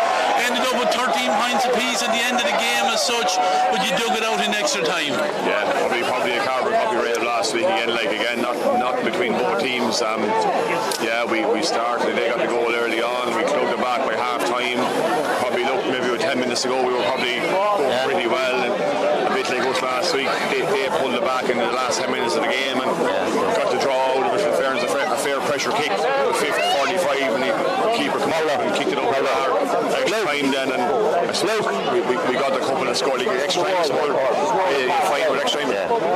3 or 4 points, if you can get that, is all you probably need if you don't concede a goal, and we were, in fairness, we got a couple of points early on and get a bit of a cushion, yeah. Yeah, well look, you know, the two men that were up for receiving the cup there, Ron O'Toole and John Heston, you seem to put John in at the full forward and hold him in the position there in that opening period of the extra time, and he responded for you with some great points off his left foot, probably 3 of them there. Yeah, no, in fairness, this probably steady. The whole thing is supposed to get ring is to get the ball into Look, Declan, we're now being joined by the man of the match, Ronan O'Toole. Declan, thanks very much for joining us. We'll let you go to the celebration. Ronan O'Toole, that was a sweet. I didn't think the game would ever end, honestly, when he put that over, but it just shows how good Garrycastle are. You know, they dug it out again. You know, we probably got away with one last week, and they came back this week. Just luckily, the finalists went. I tell you, we were up in the Counties Rocks, and we were like, we're going on camera. But look, I suppose your quality came through with that extra time, especially. You seen this place John in the full forward position there, and showed great strength, kicked a couple of great points when he's left full. Yeah, you know, like it was just trying to get the ball into, get the volleyball into. You know, Garrycastle had put backs there. They were kind of slipping out in the first half and the second half. We just got those last extra quarters and brought the bench on as well. Plenty of legs there. Came on, just got the line. Yeah, for your own self, I tell you, you're like the ever-ready bunny. You never stop running out there. We admire you, from off the speed. You know, I've admired you for the last number of years with club and county, and how you kept going. Your level of fitness is absolutely phenomenal, and it's a credit to your strength and condition man. It's a credit to yourselves as well. Yeah, we've loads there. Peter Foy with us in there as S&C. You know, he's been with us all year doing plenty of work off the scenes. But yeah, I'll sleep tonight. Look at Ronan, your teammates are down enjoying the celebrations. We'll let you go and join them. Yes, man of the match, Ronan O'Toole, number 11 for St. Lomans. Congratulations and well done. Good to see you. Yeah, we're back here in TG Cusick Park there, Ronan O'Toole after giving us a few words of wisdom there, and we had Declan Kelly before that. And today, lads, belongs to the Blues from St. St. Lomans, back-to-back titles in COVID times, you know, when it's hard to train and everything like that. And huge credit has to be paid to the lads and the entire panel, and to Declan Kelly and his management team for that, Paul. Yeah, it's one thing to win a championship. It's certainly a very difficult thing to win back-to-back. And, you know, they came through some tough games. Remember, along the road, you know, Corby had them on the ropes earlier on, and then Kinnegad pushed them all the way when they thought they were cruising, but they had to dig deep. And they've shown great character, this team, you know. And you know, anyone could have got man of the match there for Lomans. They were so good today. And you know, last week I thought Ronan O'Toole was brilliant. He got the award today. He's the type of player you want in your team when you're going into the battle, because he just goes and gets the ball. He wins it for you, and he always drives forward. He brings it forward. Paddy Dowdle in defence too. A great championship player. Another medal for him. They've epitomised what you need to win championships at this level. They've done it back to back. They've proved their worth, and they've the quality in attack. You know, look at the likes of John Heslin. Even if he doesn't play to 100%, he's still absolute quality. Getting the ball, laying it off, winning frees, scoring frees, and bringing players in. And the extra time he proved that again. And then there's the added dimension today. Shane Dempsey didn't start start today. 5 points in play, and just quality all the way through the team. Yeah, and I suppose, Luke, we spoke about this in the midweek game, like the earlier championship games this year where they were defeated by the Downs and by Kinnegad. Like, we've said it on so many occasions. A championship is not won in Junior July; it's won at the death of it. Yeah, exactly. And Lomans have been there. This is their 7th final in a row, and they know how to plan the whole stages through the championship. And they have a great panel now. I mean, you have players there that didn't get a run, like Ryan Jones has come down from Tyrone, Peter Foy, who got a great goal disallowed, has come in, been a great addition. And really, there we didn't mention, but has been outstanding. Came up through the underage was Jack Egan there, steady throughout. One of the players today, and I thought, like in Jason Daly, Lomans now one of the top keepers in the country with his performance today. So a great panel, and they're playing for Darlington next weekend. So really look forward now to a good run in the Leinster campaign. Yeah, and one of the players, I suppose, that has epitomised that grit and determination for Lomans over, not just over this season, but over many seasons, Paddy Dowdle. And he's here with Ray here having a little chat with his umpteenth county medal. I'm joined here now by Paddy Dowdle and his young son here with him, who's absolutely in awe of his father. Why shouldn't he be? Paddy Dowdle, 15 county medals. What an achievement. Yeah, look, it's been a long road, Ray, and all I can do is thank the players and the management and the supporters and everybody and my wife and kids who supported me through the whole thing. You know, I wouldn't be standing here with any medal only for them. You know, it's been a brilliant road, as I said. Nine hurling, 6 football. Yeah, it's been a fabulous achievement. I know you have to give credit to those. You've led both sides with your example and how you play. You're an absolute credit to yourself, your club, your teams, to every supporter that admires you. You know, you give credit. And, you know, long may you continue, Paddy, because we don't want to see you hanging up the boots here. We don't want any announcement here to shock anyone here on RVTV. No, I think I'll need 2 new hip replacements probably before I stop at this stage. But no, it's been a fantastic road, as I said, Ray. And look, I can't. It's a little bit emotional as well, because you know that was a massive battle against a brilliant Gary 2 games against a brilliant Garrycastle team, and a lot of great players who have won a lot of championships in that team. You know, so it was great to just get over the line today. You know. Yeah, it went extra time. You were very evenly matched. You could see that. 13 apiece last week, 1-10 apiece at the end of the 60 minutes today. You know, and then I suppose a little bit of extra fitness and quality at the very end. You know, John Heston showed his ability. You know, kicked some great points there in the first half of extra time. At one stage, Ray, I thought we were after, between both sides, we were after missing that many goals. I was going to go up and try have a go myself at one stage, but no. Like in fairness, when the chips were down, the right lads stood up. You know, and that's as a team. You know, 10 a man, they were fantastic. You know, and finished strong. That was the big thing. Like we had probably 2 or 3 chances to finish the game in normal time, and thank God we finished it in excellent. Well, look, Paddy, we'll let you go back to join your teammates. Congratulations on another victory and another county medal. Still a campaign in Leinster to look forward to. So, that'll be the next thing I'm sure that'll come in view for you guys. But congratulations again, 15 county medals. Your son is proud here, he's beside you. Well done again today. Thanks very much, Red. All right. Yeah, Tom Brown, an absolute inspiration there, Paddy Dowdle, the likes of himself and John Heston and these guys. They've been there, gone to the well, and they still keep coming back for more. Yeah, Paddy Dowdle was definitely one of the differences in Lomans winning today. He just showed up that back line. Remember when he came in last Sunday as well, he showed up that back line as well. I played a very good game, but I have to say about John Heston, what a classy speech that he's made there in the interim there. Brilliant to mention Clare, and all the connection with Clare, the GAs, the GA family, great speech, great mutual respect between St. Lomans and Garrycastle. He respected Owen Hart and John Gaffey that have been soldiering on so long for him.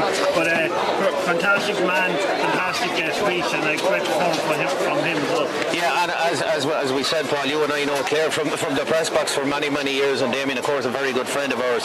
I thought it was a huge bit of class on the part of John Heston to mention her today. Absolutely great. Shows what the club is all about, and as John said, if Clare was here, she'd be delighted. She'd probably be still out in the middle of the pitch of road and shouting, She would, as we all know, and then Lomans, a great club, went over, as Garrycastle are too, and when I went over to interview a few of the players before the final, got a great welcome from everybody, from Declan Cox to Aidan Davitt there, and all the players, the committee and everything, they're all very welcoming, and it shows it's great for the town. It's a big town. It can spur on the other Mullingar Shamrocks to come back now and try and repeat that. I'm sure they'll bounce back in time. And might take a little while. Might take a while, but again, it's good for the town and good for the football. And it moves Lomans. I think now they're on 9 titles now. They've moved on to the third in the table of Westmeath Senior Championships, and fully deserving. Yeah, and that is the truth, Luke. They were fully deserving of it today. Maybe should have won it in normal time. Garrycastle came back to win it, but at the same time, when the chips are down, these guys put in the effort, and they've done it all year. This is not the first time that they've put the shoulder to the wheel. We've seen it in the quarter final. We've seen it in a semi-final.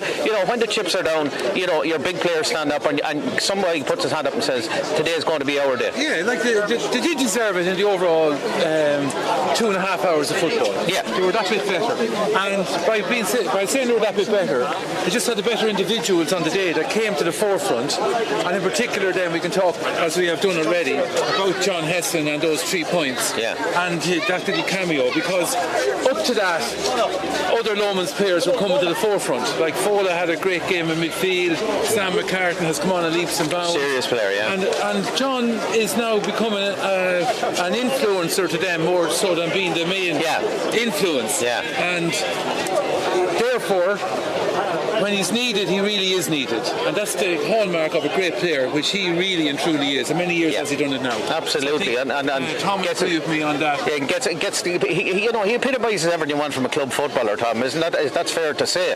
If as a Maryland man, I know you wear blue as well, but that's the type of player you're looking for. You want an inspirational figure, and it also helps at underage level that clubs are winning county titles. I've seen it with my own club. If you're winning county titles and you're constantly on the go at the whole time, it actually spurs on that the next generation, and it's definitely a fill-up for them. Well, you have to say, like TJ Cox, Fola, they're all young players. They're going to be looking up to like Ronald Toole, John Heston for the last couple of years, and they would have been nurtured along. We have in our club 2 very good footballers, Callum and Kieran, who've nurtured along many of our footballers as well. So every club needs a kind of a talisman to be able to look up to push the whole club along. And like Lomans, you could today with a better side, but Garrycastle have had many player over the last couple of years. Deji we didn't see today. We've seen him the last day. I don't know, was he injured today or was he not injured today? James Dolan coming off. I would have liked to see him coming back on, and even if he was even on half a leg for the extra time, just to give that little bit of impetus. But James Sheeran, when he did come on, he was very good and very influential. Very effective, And Colin Mannion, when he came in, he was lively as well. So, as I said the last day about Garrycastle, they kind of got the substitution wrong. They got them right today, but they were just beaten by a better side. St. Lomans, fantastic team. Like, you go from Jason Daly the whole way right through them. Evan Riley had a good game. Sam McCann, what a footballer he is, and he's still a young footballer as well. So there's plenty of youth and there's plenty more titles I see in St. Lomans. Yeah, so do I. But having said that, Luke, we've had an interesting championship. You and I have been on the midweek game when we've been talking about a lot of games. There's a lot of teams coming up to that level now. You know, there is a bit of a levelling off there. I know St. Lomans won today, but there is a bit of a levelling off there, and there will be a lot of teams will take inspiration from the performances this year going into 2022. Yeah, like it has been a great championship. Yeah, I Some agree great with you. matches. Kinnegad are a young emerging team, and we saw even in the intermediate championship, you know, it's great to see Tang now introduced to the senior ranks. Rocher Bridge are there or thereabouts. A great match with Midtown Pass. Right down, like Garrycastle and Lomans will still be there next year. The Downs are saying, you know, why can't we get to this stage? We were flying at the start of the year. So it was a great championship, and the structure of the championship is good. It leads to everybody, the bottom 6 teams having a good chance to, let's see, can we make a breakthrough with the other 4? Which Colliery did this year. Yeah, absolutely. And it really has been such a great championship, and now we can hope that St. Lomans can go out and carry the Westmeath banner next weekend against a very good Port Arlington team. I was with Billy O'Loughlin, who's was at the county final last weekend in Laois, and he was saying the Port Arlington are quite good. And well, to beat a team like Port Laois, you have to be a fairly good side. And so it was a marvellous championship, and really has been a pleasure to work with you, Paul, and the lads with ERV TV. And I think you said that so great a team, but thanks very much all the time. I didn't wear the shiny shoes today. Yeah, and Paul, you and I have been, probably been at more games than the boys between intermediate and junior games. But all the championships this year in very, very trying times. Let's be honest about this. COVID regulations, everything like that. But it has been it's been wonderful to be able to go to games. You know, it gives you that little fill up. I know from a personal point of view, it's something to look forward to for the end of the week. And in all grades, junior, intermediate and senior, we probably have had the 3 best teams winning the championship. Is that fair to say? Yeah, absolutely. There's been great championships all through, and the games have been great. It's great to see people playing, as you said, great to see people back watching. Absolutely, and the crowds here today, I thought the crowd was a little slow coming in today, but they eventually came in and the place filled up, and it all adds to the atmosphere. And I saw the Lomans, I saw PJ McCartan and Alan Bracken, I think, winded up the Lomans supporters, getting them behind the team, and it was great, and the kids were up roaring and shouting, and it's great, as I say, in these testing times. Hopefully they'll continue now. Hopefully the games will go ahead, and some great championships, as you say. You know, Castletown Finea went as well. Tang, Milltown Pass have been knocking on the door now for so long. Can't get across, but they'll be back again. You know, and probably hard to call next year's championship, I suppose, as well. Look, we've seen a lot of emergent sides. You and I have been on the midweek game.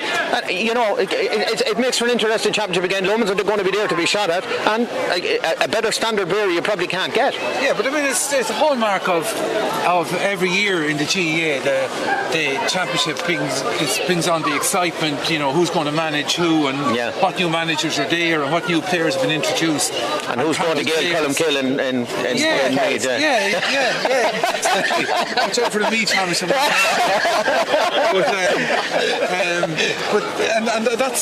But that's what keeps us all interested and enthusiastic, and the lovers of football. Well, you know, and next year people will say, well, who's going to beat St. Lomans? Who's going to knock them off their pedestal? And from their perspective, then they have to say, well, we want to stay successful, we want to stay the top team. So that's what makes football in every county. You can see Kieran Donaghy scoring a penalty down in Kerry yesterday. So you know, the love of the club, and the club is getting more media focus, which is so important from national and from the likes of ERV TV. So it really is the lifeblood of communities, even at this stage. As Paul said about Mullingar, you know. So long may it last. Long may it last. Well, ladies and gentlemen, that's it from Championship football and Championship hurling, I suppose, in Westmeath. At least we have teams going on now to play in the Leinster Championships. Cullinan unfortunately fell at the first hurdle yesterday, but as Lucas said, and we've alluded to, Port Arlington will be here next week to play St. Lomans Mullingar. We will also have Tang are playing, and Castletown Finea. So there's still a bit of football left to be played. We hopefully will be covering it for you. One thing I want to mention today, which it has been remiss of me so far, we actually have All-Ireland champions in Westmeath this weekend. Our Bumbusna set dancers won the All-Ireland score title in Castlebar yesterday, and I want to congratulate them. I know them personally. It's been a bugbear of mine for years. We've toiled that trail on many occasions. So the heartiest of congratulations to all the people in Mabrusna. A poor defeat last week, didn't really come to the game, but yesterday they brought home an All-Ireland trophy back to Westmeath, something we don't have a whole lot of. Catching up on your two medals. Catching up on my two, yeah. Is there anyone else here? No, it's just me. It's just me. But it has been a pleasure, and before we wrap up, it has been an absolute pleasure to be part of AirVTV. I think the innovation of the midweek game has added a new dimension to it. I think the fact that we're getting an awful lot of viewers, Luke has seen this, we're getting an awful lot of viewers from abroad, Australia, New Zealand, the United States, everywhere like that. It shows that there still is an interest in Westmeath football, and that's what this whole idea was set up to do, was to keep creating that interest. But it has been an absolute pleasure on my behalf to be part of that and to be part of the midweek game. The likes of Thomas Mount, the likes of Luke, Johnny Greville and the hurling, all these people, Tom today, Paul O'Donovan, Ray Gavin, all these guys, Ollie Gallagher and Ger Gavin have put in a huge stint, and I want to pay a special tribute to Donny Maloney. He's standing here with a bit of a stick with a microphone on it, but without Donny's input over the last while, this wouldn't have happened. So we're actually privileged.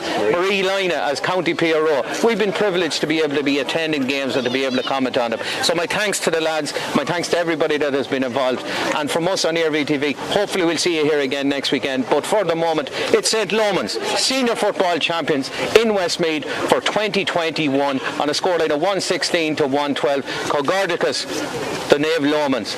And we'll see you again real soon. Hopefully we'll see you again next weekend. It's been a privilege. We'll see you again on AirVTV. Stay tuned to us. Stay on social commentary. You never know when you might see us again. TEG, proud sponsors of TEG Cusick Park, serving aviation, biopharmaceuticals and medical industries across the globe. TEG has been to the fore in the fight against COVID-19 with our customers and partners. A local business employing local people.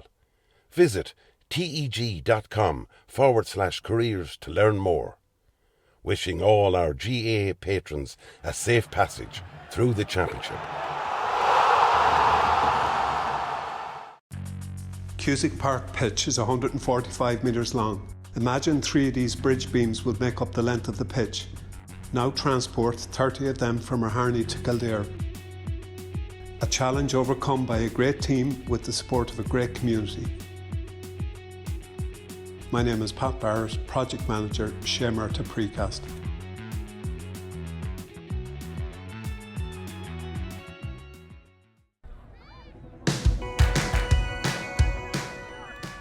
Hi, I'm John McLean and I'm a member of Athlone GAA, and we're here today at Park Kieran here in Athlone, which is the home of Athlone GAA. We're here today to talk about our wonderful new mega draw. We're going to give away this beautiful car, and very much thankful to Marsh Nissan who are partnering with us on this, and also the Sheraton Athlone Hotel. We're delighted to support a local organisation like Athlone GAA. This car is Nissan Juke Enigma, and we picked this as we think it will appeal to all the ticket buyers for Athlone GAA. It is a sporty coupe crossover, finished with 19-inch Akari black alloy wheels. It has rear parking sensors, the nice two-tone contrasting roof, 8-inch touchscreen display inside with Apple CarPlay and Android Auto, and also comes with a rear view camera. We could have 200 or 300 kids here every week. From our nursery, which starts at age 4 up to age 6, which is fantastic to see, and them running around, getting involved in football. They may never have picked up a ball before, we don't care. Come down, have fun, get involved. Then under 8s, under 10s, under 12s, all the way up. Those structures are vital to the area and to the club, and that's why this funding is so vital and why we need it. And this mega draw is going to provide a fantastic opportunity for people. Who's going to get a car? €30,000 fantastic Nissan Juke Enigma for €20. A holiday in any Bonvoy Marriott hotel throughout the world. Fantastic. Spa day in the Sheraton Hotel. A dinner for 2 in La Provence restaurant. There is something to note. There's an early bird draw which people should get interested in. If you buy your ticket before the 7th of January of next year, you get into an early bird draw for an extra prize, so it's something to be considered. But the draw itself will take place on St. Patrick's Day 2022, when the big winner will be announced, and some lucky person is going to drive away with that gorgeous 30,000 Nissan Enigma Juke. €1 from every ticket is going to go to a cause very close to our hearts here at Athlone GAA, the Irish Kidney Association. So there's a real charitable factor to it as well. So please, people, get involved, dig deep, buy them for the Christmas stocking fillers. Fantastic present. I'd just like to wrap up by saying a massive big thank you to our partners in this, Marsh, Nissan, Athlone. Andy and all his team there, they're so very generous to get on board. Without people like that, no club can exist. So their support cannot be underestimated, and we're very, very appreciative of it. There's a light, a certain kind of light that never shone on me. If I ain't got you, ain't got you, baby. You don't know what it's like, baby. You don't know what it's like. All new Renault Capture SUV for all your lives. We're gonna